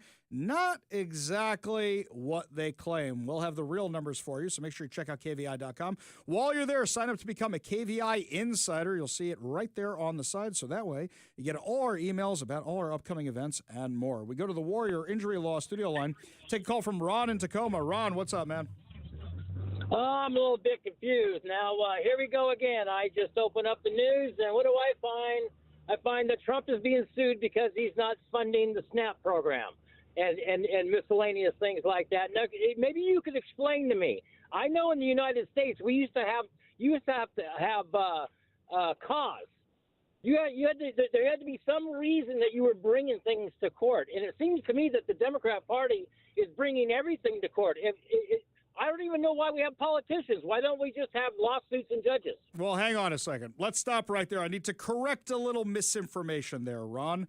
Being the only one in my family who's not an attorney, my father used to say all the time, you can sue anybody for anything, you just won't necessarily win. No, what'll happen is this thing still gets its day in court. It may get chucked, but it still gets its day in court, costing a lot of people money, including the taxpayers, for having to go through this rigmarole. So no, you can sue anybody for anything. Standing may be something that is determined at the first hearing. Or they may look at it, a judge may look at it and say, we're not even taking this case. The problem is, nowadays, the ones making money off all this are the attorneys, because so many cases are being heard that have no business being heard. Something we should discuss, which unfortunately gets bumped to the side all the time, is tort reform.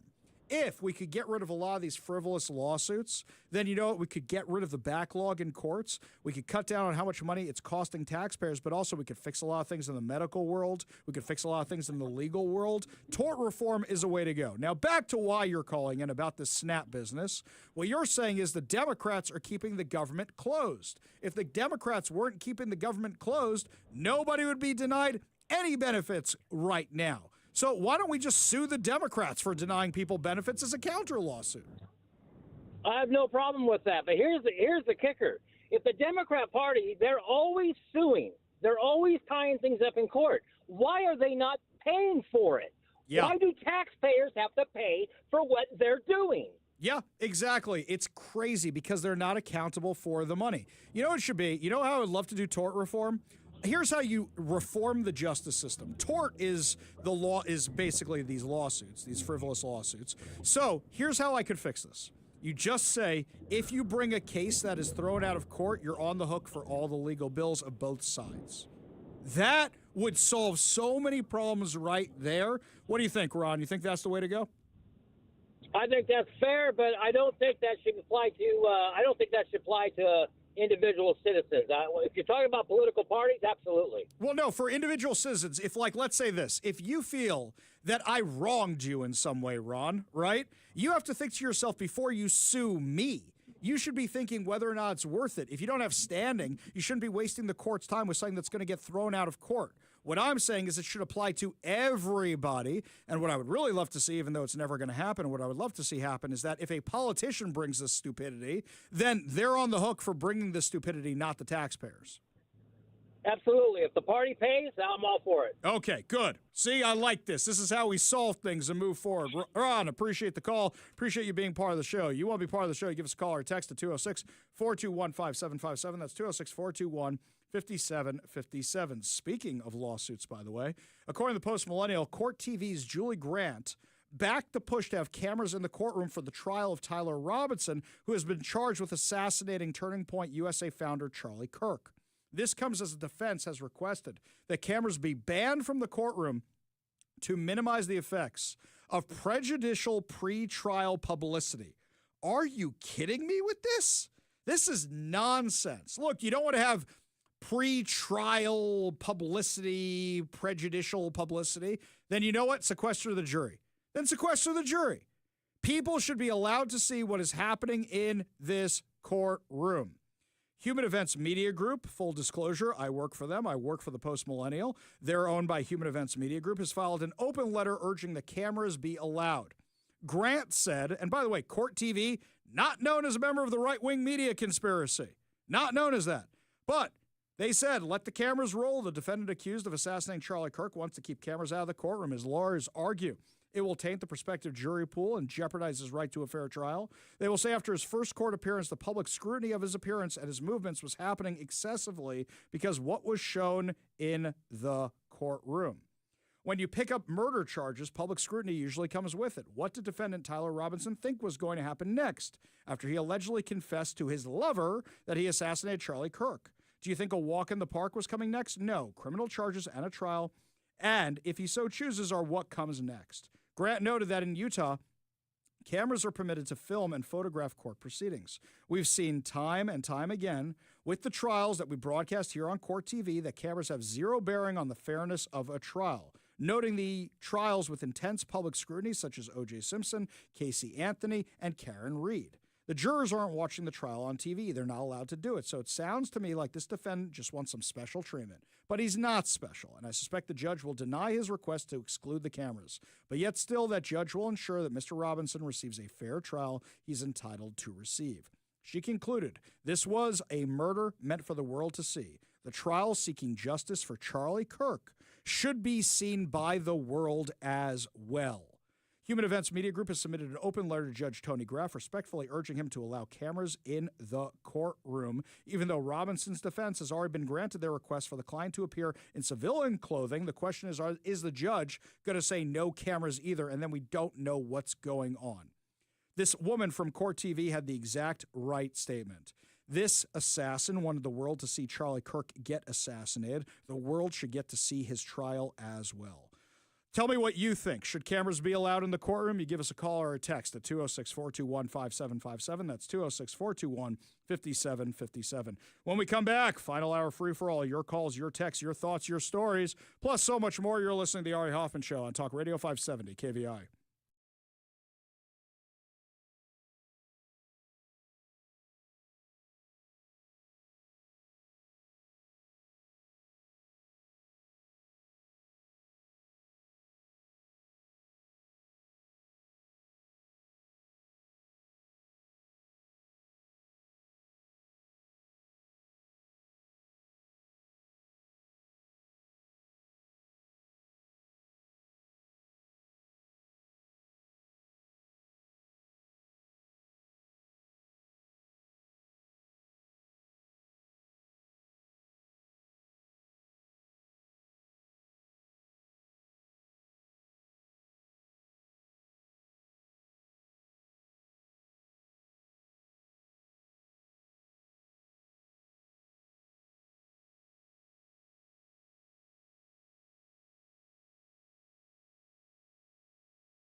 Welcome to the Ari Hoffman Show's final hour free for all. Your calls, your texts, your thoughts, your stories, streaming live at KVI.com and the KVI app. If you want to be part of the most dangerous show on the airwaves, call or text the Warrior Injury Law Studio line at 206-421-5757. That's 206-421-5757. Coming up this hour, more teachers in Washington behaving badly, and California officials release a Seattle murderer by accident. But before we get to any of that, looks like a lot of you have a lot of thoughts on the trial of Charlie Kirk's alleged assassin.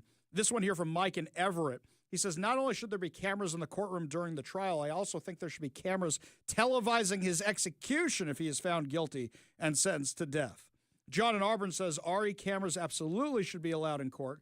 Besides the attempted assassination of Mr. Trump, the assassination of Charlie Kirk is the most profound thing to happen in decades. Yeah, I'm agreeing with all you guys. Pam in Lake Stevens says yes, cameras for direct, accurate trial coverage. You know what I never liked was always the courtroom sketches. That kind of bothers me. I don't want to put anybody out of work here if you're a courtroom sketch artist. But at the same time, it doesn't feel like it's really getting covered. This one here from Eben and Bonnie Lake. Ari, the fact that Democrats sue about everything on the taxpayer's dime, even though they know the lawsuit will lose, show that Democrats do not care at all about taxpayers. If they can get some kind of headline out of it, they're more than willing to throw all that taxpayer money into a bonfire. Yes, exactly right. I really think that's how you solve tort reform. Put people on the hook financially for this kind of stuff. When it's their money as opposed to the taxpayers, they'll be more willing to do something about it. There's been a lot of discussion on social media about what Charlie Kirk would have said, wouldn't have said about the whole Nick Fuentes, Tucker Carlson thing. Well, we don't have to look that far. He may not be with us anymore, but he was asked this very question not too long ago. Give a listen. Nick Fuentes, I'm sure you've heard of him. And these people, they've been active for a long time, and it seems like they've just been ignored, which is working, but now they're kind of surging in popularity. And as someone who I enjoy watching your debates, are they people you'd be willing to engage with and maybe shut them down in a way through a debate or something like that? Well, I mean, I'm not going to debate Candace. But no, look, I'll debate anybody that shows up at our campus events first and foremost. But I do want to take what you say and extrapolate that there is a corner of the internet of people that want to point and blame the Jews for all their problems. Everybody, this is demonic and it's from the pit of hell. And it should not be tolerated. Period. But it goes to the structural problem of an entire generation that has economic resentment. They don't own anything. They're not getting married. They're not having children. They're depressed. They're anxious. They're staring at their screens all day long. And if all of a sudden your extrapolation of all that is, well, it's the Jews' fault, that is sloppy and shallow thinking. You're trying to blame an entire ethnicity for a singular problem. Hold on, let's take a step back here. Instead of that, what could you possibly do in your own personal life to improve your own state of being? If you are blaming 0.02% of the world's population for all of your problems, that is not going to be good for your soul. It's not good for your psychology. It's not good for your future in any way, shape, or form. And so I would just say this, that any young person that goes into this hyper online brain rot, you are serving yourself over to your own demise. You are serving yourself into a suicide mission that will not make you happier and not make you healthier. Instead, here's what your attitude should be. Your attitude should be like, I can't own stuff, I got it, can't own a home, I'm not getting married, I don't know who to date. Said, wow, the challenges are immense. I'm going to now overcome all those challenges and go on an adventure. I'm going to prove everyone wrong. I'm now not going to be a victim. I'm going to be a victor. I'm going to dig deep. This is still a great country. This is a free country. I'm going to use my agency. I'm going to use my ability. And I'm not just going to go point in the corner and be like, I'm overweight because of the Jews. Women don't want to date me because of the Jews. How about this? As Jordan Peterson would say, sit up straight with your shoulders back, follow the rules for life, make yourself interesting, learn something new every single day, and instead of pointing at a small group of people and engaging in this brain rot, become a better person. You'll be a happier and healthier, more joyful and productive person. Why did I play that clip, by the way? Because it's easy for anybody to blame anybody for everything rather than fixing themselves. Okay? You know, I wanted to have this radio show. I did. But if I hadn't applied for the radio show, and I hadn't asked Kirby to help me out, and I hadn't come in for interviews, it would have just been me sitting in my house going, I should have gotten that job. Whoever got the job instead of me. It was not easy to get this job. They made me work for it. I mean, I'm happy they did. It made me a better radio host in the meantime. I had to get past Big Mike. That was the hardest part of the entire interview thing. Does Big Mike like me or not? Does Kevin like me or not? If that hadn't worked out, there'd be no Ari Hoffman show, so you can thank Mike for that. But Kirby said, I'm going to give in your application, but you got to do this on your own. Absolutely. And that's exactly what happened. You know how easy it would have been for me to just go, yeah, I want to be on KVI when I heard there was an opening, but not send in an application, and then go, how dare they hire him? Didn't they know I existed? Didn't they know I was out here? For a lot of people, it's really, really easy to blame somebody else for all your failures. Look at Bob Ferguson. Look at Bob Ferguson. All he does is blame Donald Trump for everything, and yet the Democrats have caused all the problems we're dealing with right now, including the out-of-control spending. You know people who sit in their basements all day long and just blame other people. Was it Aristotle who said every human being needs three things to be alive in life? Air in their lungs, water, and somebody to blame. That's what they need, right? I think I'm quoting that correctly. Because that's what people do. So you want to blame the Jews? You know, you can blame Republicans too, right? Here in Washington, everything is Republicans' fault. Can you tell me one thing in Washington that Republicans actually run? So Tucker and Nick Fuentes and Candace Owens and all these other people want to blame the Jews all the time. You know what's funny to me? Tucker Carlson, 20 years ago when he was on CNN, was calling out people who are doing the very same thing he's doing right now by platforming these crazies. Give a listen. I mean, this is part of the sad thing about Pat Buchanan as far as I'm concerned. And just to restate, I mean, Pat does raise issues that I think are important. I mean, I think that, you know, the sovereignty of the American military, et cetera, I mean, these are not just crank issues. But unfortunately, Pat Buchanan raises them in a way that I think is discredited. And when attacked, he can always fall back on the line, well, the tiny cabal that controls American politics doesn't like me because I speak truth to power. This is actually, incidentally, almost verbatim what he said the other day, that I offend the plutocracy, that I'm a wanted man by the inside the Beltway people, and in every sense cast himself as a victim who is sort of a Karen Silkwood of politics, someone who's so truthful that he's being hunted down by the conspiracy that runs Washington. I mean, it's all a bit much. Maybe Pat Buchanan just says things that are kind of kooky, and that's why he's being criticized. It's perfectly valid to question America's relationship with Israel. Israel has a lobby. It's perfectly fair, as far as I'm concerned, to beat up on Israel's lobby.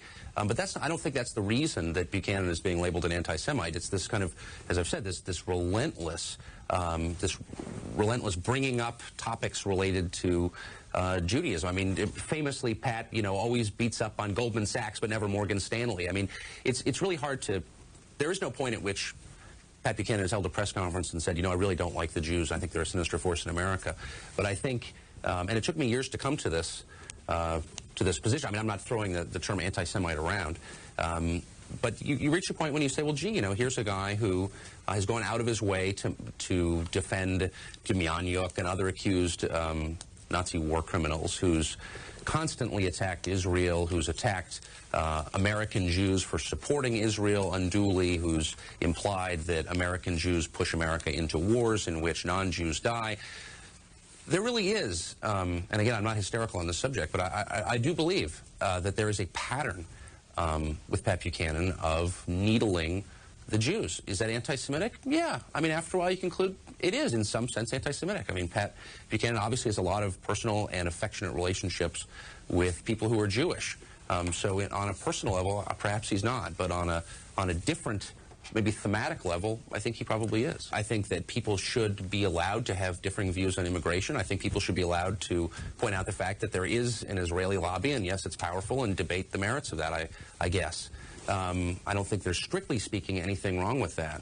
But again, I think Pat Buchanan is part of the reason it's so hard to have that conversation, because he discredits it by his presence, because he gives people who watch him carefully the sense that he has another agenda that has to do with personal dislike, and that he believes in conspiracies, and that he believes that the Jews are this sinister, secretly organized force trying to affect American politics. And those aren't discussions I think normal people, sober people, should be having, because I think they're ludicrous. It's funny to me that that's Tucker Carlson 20 years ago calling out Pat Buchanan. When I bet you if I interspace that with clips of him now, it perfectly describes what he's doing right now. The craziest thing. Where's old Tucker Carlson? What happened to Tucker Carlson? I was never his biggest fan, but at least he was talking normally a few years ago. What happened to him? It's crazy to me that old Tucker Carlson would have called out new Tucker Carlson. A little intellectual honesty here, where he's literally calling out Pat Buchanan for doing the same things he is doing right now.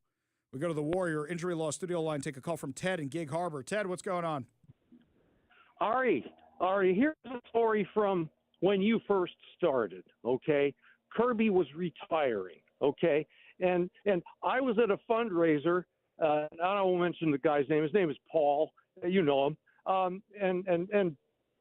There were a lot of speakers, and one of the speakers introduced this new radio guy named Ari Hoffman, okay? And you know how everybody used to go, Kirby, Kirby, for Kirby Wilbur? Yeah. Well, as you said a few words, and then the crowd busted into, Ari, Ari, Ari.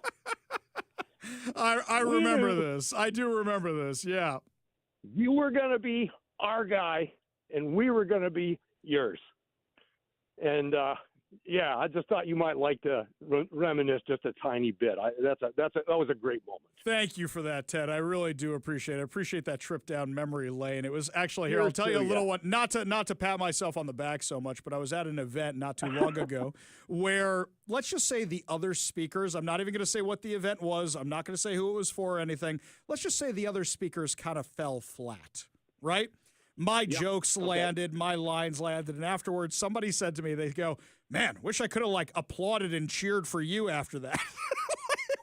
It wasn't the kind of moment where you can really do that. But yeah, that was kind of funny. Thanks for the stroll down memory lane, Ted. Thanks for always being a supporter. Thanks for listening to the show from the beginning, my man. Appreciate you being part of the show. You want to be part of the show, you give us a call or a text at 206-421-5757. That's 206-421-5757. Mike says over on the text line, my late Buddhist teacher used to always say that if you want to find out who is to blame for most of your problems, look in the mirror. It is our ego that causes most of the problems. He says the Declaration of Independence did not guarantee us happiness, but the pursuit of happiness. The Founding Fathers believed the role of the nation was to create the circumstances under which people can find happiness. That's very wise, Mike. I like that one here. Getting back to the Charlie Kirk assassin trial, Catherine in Puyallup says, I don't think it should be televised because they could have the wrong guy. If you're innocent until proven guilty, then they could be televising the wrong person. Not only that, why give publicity to the issue or ratings to these news stations that are only looking for ratings and not the truth? Okay, Catherine, those are some legit arguments right there. Absolutely. Right now, this guy's picture's all over the TV. This guy's picture's all over the news. Don't you think you would want somebody saying he's innocent as much as you want somebody saying he's guilty? For example, this is a Trivial Pursuit question in the Millennial Edition. Who was the bomber of the 1996 Olympics in Atlanta? A lot of people still say Richard Jewell. Because all the television, all the media was about how we think we have the guy, and he wasn't the guy. That movie by Clint Eastwood, that Clint Eastwood directed, stellar movie because I was a kid. I wasn't paying attention to that. I was paying attention to the U.S. women's gymnastics team in 1996. I wasn't paying attention to the rest of this. I remember those Olympics, believe me, formative years in my youth. But I knew there was a bombing. I knew it happened, but I didn't know much about it. Fantastic movie. If you haven't seen it, go see the Richard Jewell movie. But everybody thought this guy did it. In fact, to this day, there's still people who do it. So maybe it actually exonerates the guy. That's a fair point. Or maybe, Catherine, you'd say afterwards, maybe we should show everybody the video. Or here's where I'm going to disagree with you, Catherine, where you said, not only that, why give publicity to the issue or ratings to these news stations that are only looking for ratings and not the truth? Okay, I will say this. I think it should be live and you should have a live stream. I don't have a problem with the ratings. What I have a problem with is them cutting and pasting. I don't want to see them cut away from important parts. But you need to give publicity to the issue. This guy meant to take out Charlie Kirk on a world stage, and we need to know the reasons why. And what I want are those news stations you hate, Catherine, and I hate Catherine. Not I hate Catherine. I hate those news stations. Comma, Catherine. Punctuation saves lives. But the reason I want these news stations to cover it is I want them to say that this guy was a trans activist with his live-in boyfriend. I want them to say all of that. I want to know how this guy was radicalized, and I want all these news stations to have to report on every single minute of it. Let us know what you think. 206-421-5757. That's 206-421-5757. Switching gears, I bet these students wish there weren't cameras in the room now. Virginia school officials and parents are condemning a series of student-made videos posted by the Muslim Student Association chapters at 2 Fairfax County high schools, in which members stage mock kidnappings as part of efforts to recruit for the club. Mock kidnappings by the Muslim Student Association. Barely 2 years after October 7th. Craziness. Absolute craziness. By the way, Fairfax County, this is high-end areas. These are areas, privileged areas, shall we just say. All right? Critics say the content is traumatizing, especially for Jewish students, which appear to mock the real-world kidnappings carried out by Hamas on October 7, 2023. The since-deleted clips filmed at Langley High School in McLean and Thomas Jefferson High School in Science and Technology in Alexandria appear to show Muslim Student Association members targeting students who refuse to join the club. In one video, students at Langley can be seen placing a bag over a classmate's head, lifting him off the ground, and throwing him into the trunk of a car, which quickly drives away. The scene ends with the group laughing and asking bystanders if they want to join after seeing the consequence of saying no. A similar video, Thomas Jefferson, depicts the students covering a classmate's head with a keffiyeh while stuffing another into a plastic storage bin before dragging them away. It's unclear whether the two clubs coordinated the content, though similar clips from unrelated students mocking club recruitment have surfaced online. You know the thing for me that bothered me the most, actually? One of them, after they kidnap the kid and wrap a keffiyeh around him, there's a scene where 2 of these kids are lying on the floor in a little corner of the classroom behind a curtain, and it looked a lot like the tunnels. They may not have meant to do that, and I'm not saying I get triggered so easily, but a little common sense with this, or is it built into the culture, where you think filming these videos of kidnapping somebody is funny? Fairfax County Public Schools swiftly condemned the footage, stressing that the district did not approve the videos and warned that disciplinary consequences are possible.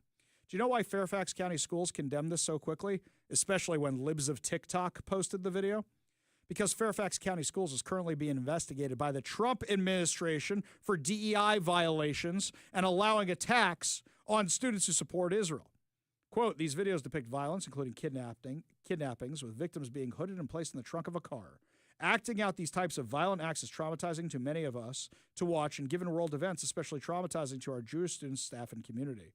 FCPS would never consider these videos to be appropriate or acceptable content. Now, here's something else I don't understand. When you're in high schools, and I've run high school clubs in different parts of the country, there is always a faculty advisor. Where was the faculty advisor during all this? Or were they going along with all this thinking it was funny? That's something you should be more concerned about. For example, when I ran Jewish culture clubs in schools in the greater Seattle area, always some Jewish teacher would say, I want to volunteer. I assume it works the other way for the Muslim Student Association. Where was the teacher? Who was the teacher?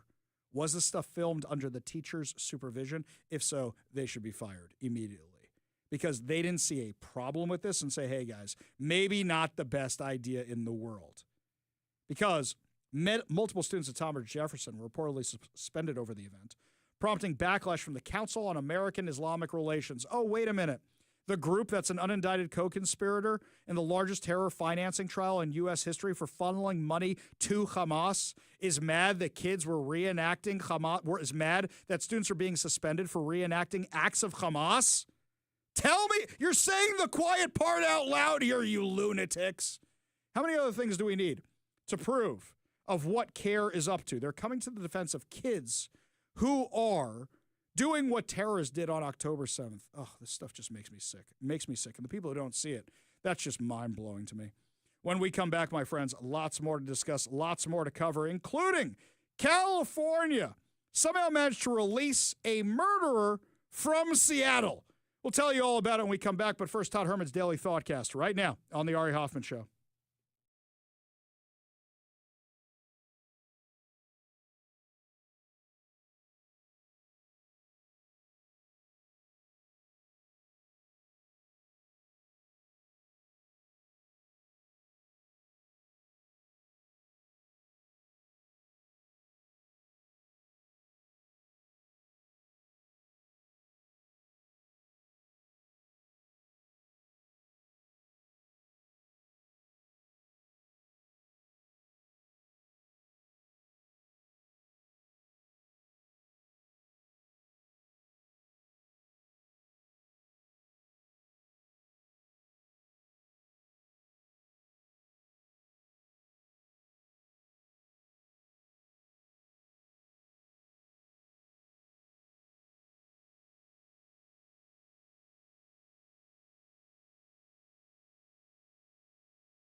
Democrat policies are the same across blue states on the West Coast. Law enforcement agencies across the West Coast are searching for a 20-year-old murder suspect from Washington who was mistakenly released from a California jail last week. The Contra Costa County, try saying that 3 times fast, Sheriff's Office confirmed Monday that they are investigating how Isaiah Jamon Andrews of Kent, Washington, was released from the Martinez detention facility on October 22nd, despite being held on an out-of-state homicide warrant tied to a fatal shooting here in Seattle. I mean, this is absolutely crazy. This is literally out of the movie Idiocracy. I think we have exclusive audio about how this guy escaped. Hang on a second here. Let's find out. Desperate and scared, Joe used his superior intelligence to come up with the best escape plan he could think of. Hi, excuse me. I'm actually supposed to be getting out of prison today, sir. Yeah.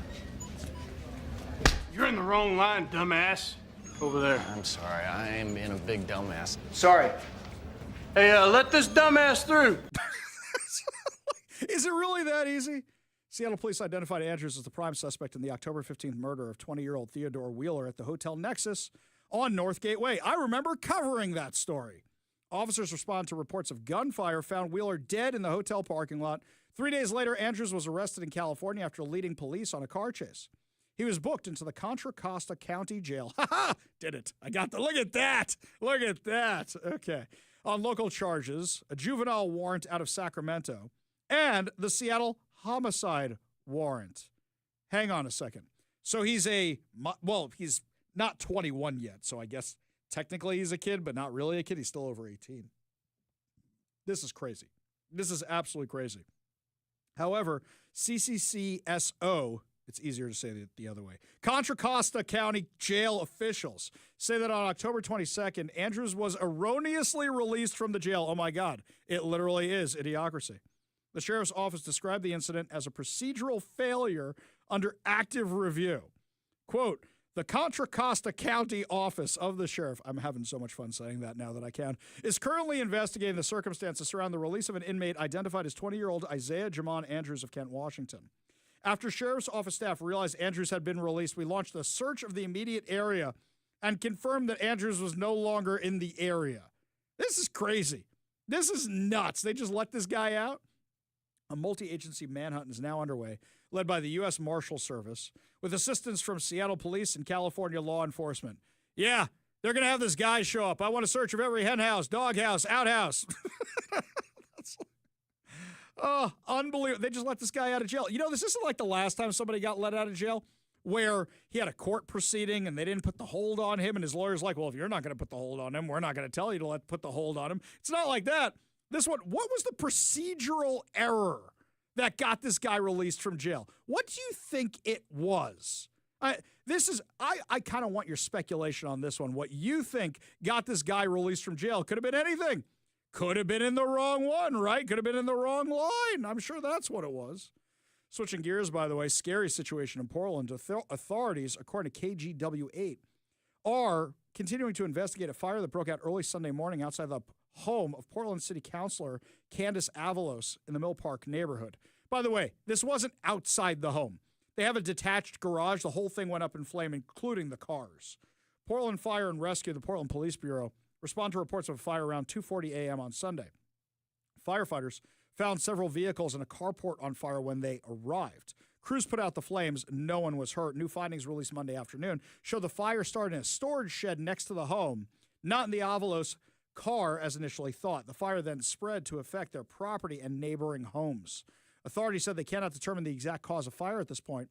Right now, they have no evidence of an accelerant or an incendiary device. There is no evidence suggesting that Avalos was specifically targeted, according to the police bureau. Avalos said she was home when the fire started, escaped safely with her cat, Valentino. This is, if you see the video footage of this is like something out of a horror movie. It's really, really scary. So, luckily, thank God everybody's okay.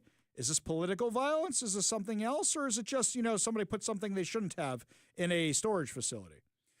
Meanwhile, other things happening in Portland. According to the Post-Millennial, Portland police arrested 2 Antifa-affiliated siblings from New Jersey on Saturday night after left-wing agitators once again clashed with officers near the city's Immigration and Customs Enforcement facility in the South Waterfront District. According to the Portland Police Bureau, the city activated an incident command team as demonstrators flared up for the second straight weekend. The command structure included the Rapid Response Team, the Portland Police Bureau Sound Truck. Oh, that sounds like a party. Oh, no, wait. They're the big things that like break your eardrums. And dialogue liaison officers, uniformed officers in white shirts who act as go-betweens with the protest groups. Unbelievable. Just arrest everybody. Authorities said Kevin J. Byer, 19, and Benjamin J. Byer, 22, both from New Jersey, repeatedly walked into inactive traffic lanes on South Bancroft Street despite several warnings from police. Officers eventually arrested the pair, booked them into the Multnomah County Detention Center on charges of disorderly conduct in the second degree. This is something, the ICE facility, what's going on outside of it is deteriorating.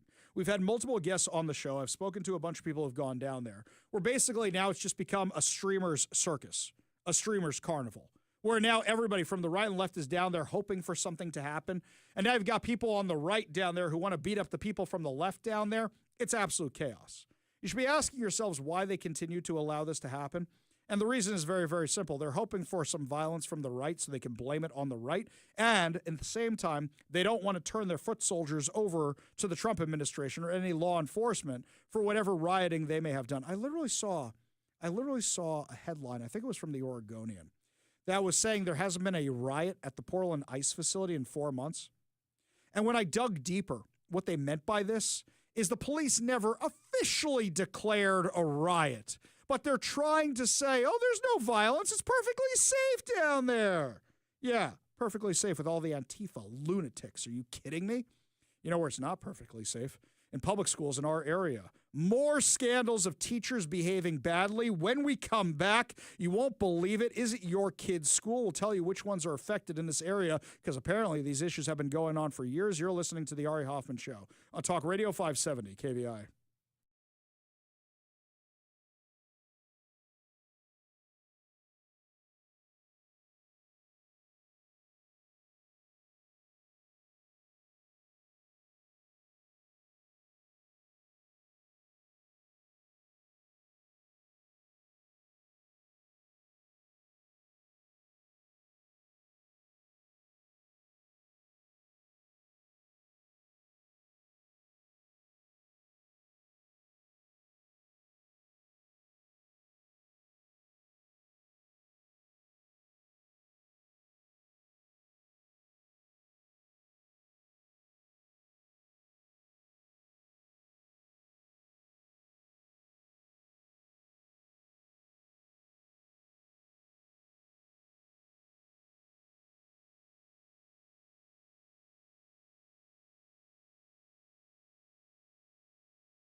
Mike, I mean this with all seriousness. Does a week go by around here where there isn't some kind of scandal involving the public schools? I can't think of a single week. Has there been one at all? No. Exactly. Every single week, there's some scandal involving the schools. Yet another one with the Seattle Public Schools. Now we got this story from King 5 News. I would say it's destroyed his life. At Meany Middle School, a math teacher confronted 8th grader Zach Sheikh Ibrahim about violating the school's backpack policy. A civil lawsuit says the teacher got in Zach's face, causing him to push away. That's when the teacher punched Zach in the face twice. The teacher then pushed and shook him and banged his head on the table. So he's got PTSD, he has severe depression, he has a lot of diagnoses going on. Surveillance video shows Zach being pushed out of the classroom, his backpack thrown out along with him. Then, in the next class, a student recorded this audio, which seems to capture the teacher describing what happened, a recording that is now considered evidence in the case. I'm sorry, I had a rough morning. I had to punch a student in the face. Really? Why? Yes. Like actually? Yes. You're so late on. What was he doing? Well, if you put your hands on me, I'm going to kill you. If you put your hands on me, they may have to surgically remove my foot from your posterior. One student reported the incident to school officials, writing, "Please keep this anonymous. I am worried for my safety." Neither the teacher nor the school district immediately responded to requests for comment. These children were terrified. Zach's attorneys have been building a case for years. We have over a dozen instances at Seattle Public Schools alone of him touching students. He assaulted a coworker. The student was suspended for 15 days. Meanwhile, the teacher got a 5-day suspension. A year later, the teacher transferred to another school within the district, where new complaints emerged. He resigned in 2021 as part of a settlement agreement with the district, according to the lawsuit. Now, I'm not defending the teacher at all, because if you listen very, very carefully at the beginning of that, the kid attacked the teacher. However, 12 incidents at one school, then more incidents at another school, yeah, they had it coming. You might have heard that in the musical Chicago. Yes, they had it coming that they didn't do anything about this teacher, especially when they have the teacher afterwards so brazenly bragging about what happened. That's crazy. I had a friend who used to teach in Seattle Public Schools, and I used to come to her classroom to speak on various topics. And one time I was in the classroom, she showed me where her panic button was to inform the cops on campus back when they had cops on campus in Seattle Public Schools that she needed help in the classroom. I said, "How many students do you have in your classroom?" And she said, "Oh, sometimes I have somewhere between 30 and 40. 30 and 40 kids against one teacher? That's insane. That's absolutely insane. No cops on campus? Now, granted, Seattle Public Schools has less students than it used to have, so maybe those ratios are far, far down. But looking back at this teacher again, incident after incident after incident, 12 times in one school, that's not one kid. That's the teacher.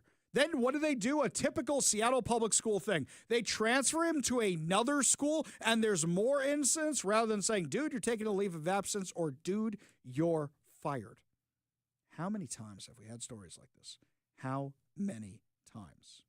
Now, there's a new report out from Fox 13 about something going on at Mercer Island High School. This is the second report from Mercer Island High School that we've had in the past few months. 2 teachers are accused of inappropriate relationships with students. Now, a third is accused of possibly covering up for one of the teachers.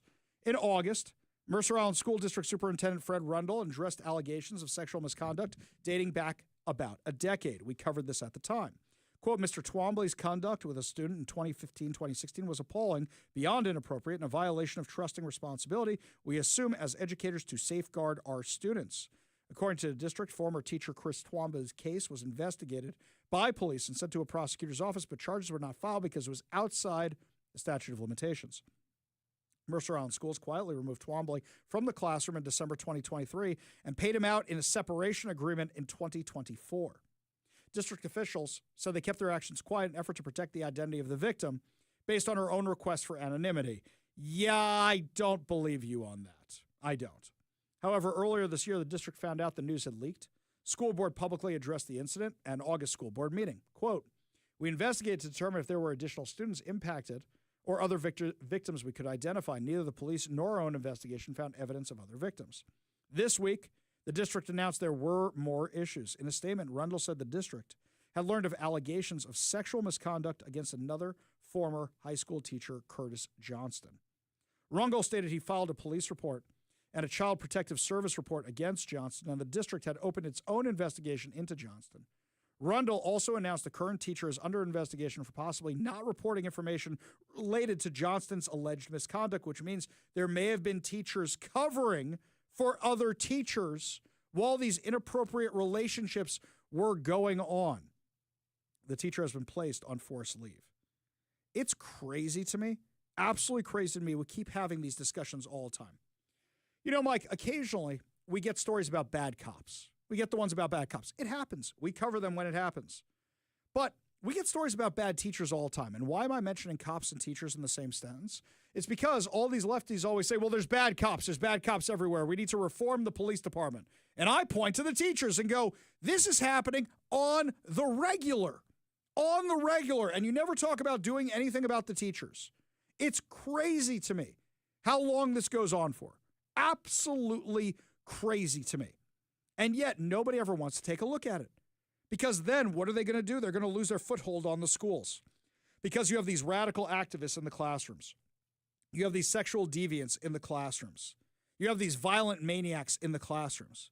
And they don't want to acknowledge they'll let anybody be a teacher these days.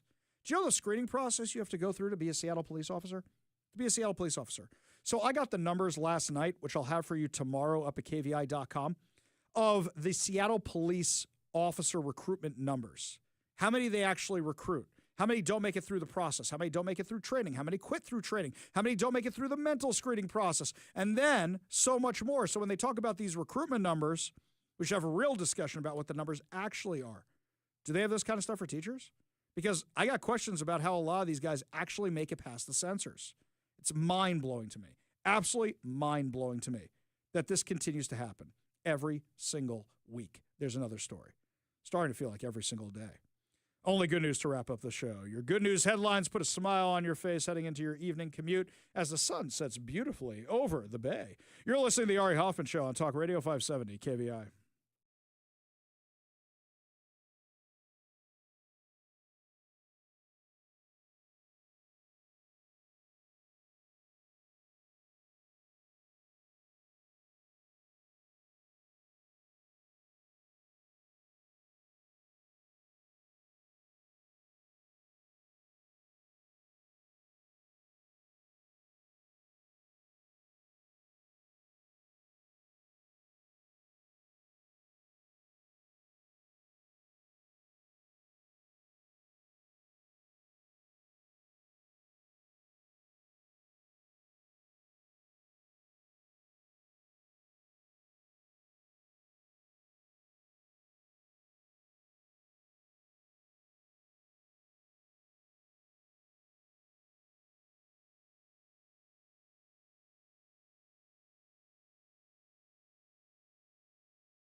Only good news to wrap up another amazing episode of the Ari Hoffman Show right here on Talk Radio 570 KVI. And before we get to our good news headlines, we have a good news phone caller. We go to Carrie from Kent on the Warrior Injury Law Studio line. Carrie, what's going on? Hey, Ari. Hey, I wanted to let you and your listeners know there is a organization, there's a Supreme Court ruling in 1952, Zorak versus Clausen, that allows organizations or churches to take public school children off of public school grounds and give them an hour of religious instruction each day. And the organization here in Washington State, it's a national organization called LifeWise Academy. And people can go to lifewiseacademy.org and they can look for their school. Excuse me. And if there's an interest in bringing that to your school, then you just sign the community interest. They need 50 people per school to sign interest, and then they will have a steering committee, and then they start the process to get that for your school. Now, this one, LifeWise Academy, is a biblical training, and people can go look at the statement of faith and see. But, the Jewish people can do it, too. They could have a L'chaim Academy. L'chaim Academy would mean something else. I think the parents would be skeptical of what's going on at L'chaim Academy. You know what I mean? Well, anyway, I'm just letting you know that a lot of times this organization gives these kids biblical education, and it really changes their attitudes and it changes the way they act, and a lot of good things have come out of it. So if people want to go check that out, it's lifewiseacademy.org. That's fascinating. Thank you, Carrie, for that. In fact, a while ago, was it you I was talking to, or was it somebody else I was talking to? We were discussing, no, I remember there was a national organization I was working with on this. We were talking about so many kids, so many parents wanted out of the public schools, and money was a real problem. So it was a matter of how can we get scholarships for kids to go to these schools. Now, Carrie, I don't know about the Christian world, but I know in the Jewish world, some people say, oh, well, the secular education just isn't the same as like Mercer Island or Bellevue. Are you kidding me these days with that nonsense? First of all, the secular education is leaps and bounds better in the private schools than the public schools these days, because we know what they're teaching in the public schools these days. But also, I really hope, maybe you could talk to the people at LifeWise, because you seem to be a big supporter of them. If there was a way to have scholarships for public school kids to be transferred out to religious day schools, I think that could really be life-changing. I mean, this was something else I was discussing at the time. When the ADL got banned from Seattle public schools, I was screaming my head off at Jewish organizations. I said, stop trying to get the ADL back into these schools and start trying to get the Jewish kids out of these schools. Because if they'll ban the ADL as far left as they are, what do you think they're doing with the other religious stuff? Exactly. Well, my nonprofit, Culture Crossroads USA, will have an education component, and that's something I could bring to our board and talk about doing. Yeah, that would be great. And by the way, happy to help you fundraise for it as a person who has raised lots of money for the Jewish community. If we can get these kids out of the public schools, it would be my honor to help you fundraise for something like that, Carrie. I'm glad you said that, because I was going to call you an ass. Carrie, appreciate the call. Appreciate you being part of the show. You want to be part of the show, you give us a call or text at 206-421-5757. Meanwhile, this good news headline here for you from Fox News. A mysterious 18th century coin recently resurfaced in a beach in Nantucket thanks to one determined metal detectorist. Is that what they're called? Detectorist? Okay. Hobbyist Travis Nichols found the coin, a 1782 silver Spanish 1 real, at a beach on the south shore of the island. And Nichols is known in the local community for helping others find jewelry and other metal objects they've lost on Nantucket's beaches. But his sights were always on historic coinage. He boasts more than 300 coins in his private collection. Speaking to the outlet, he said finding the rare coin was an amazing feeling. Is returning a $25,000 ring super important and community-focused? Absolutely, he said. But selfishly, finding a $30 silver coin is the top. He said the same source, he believes that. Marks on its coin. The coin was minted in Mexico City. Nichols said the coin is relatively young, as Nantucket detectorists have found coins dating back to the 1650s on the island.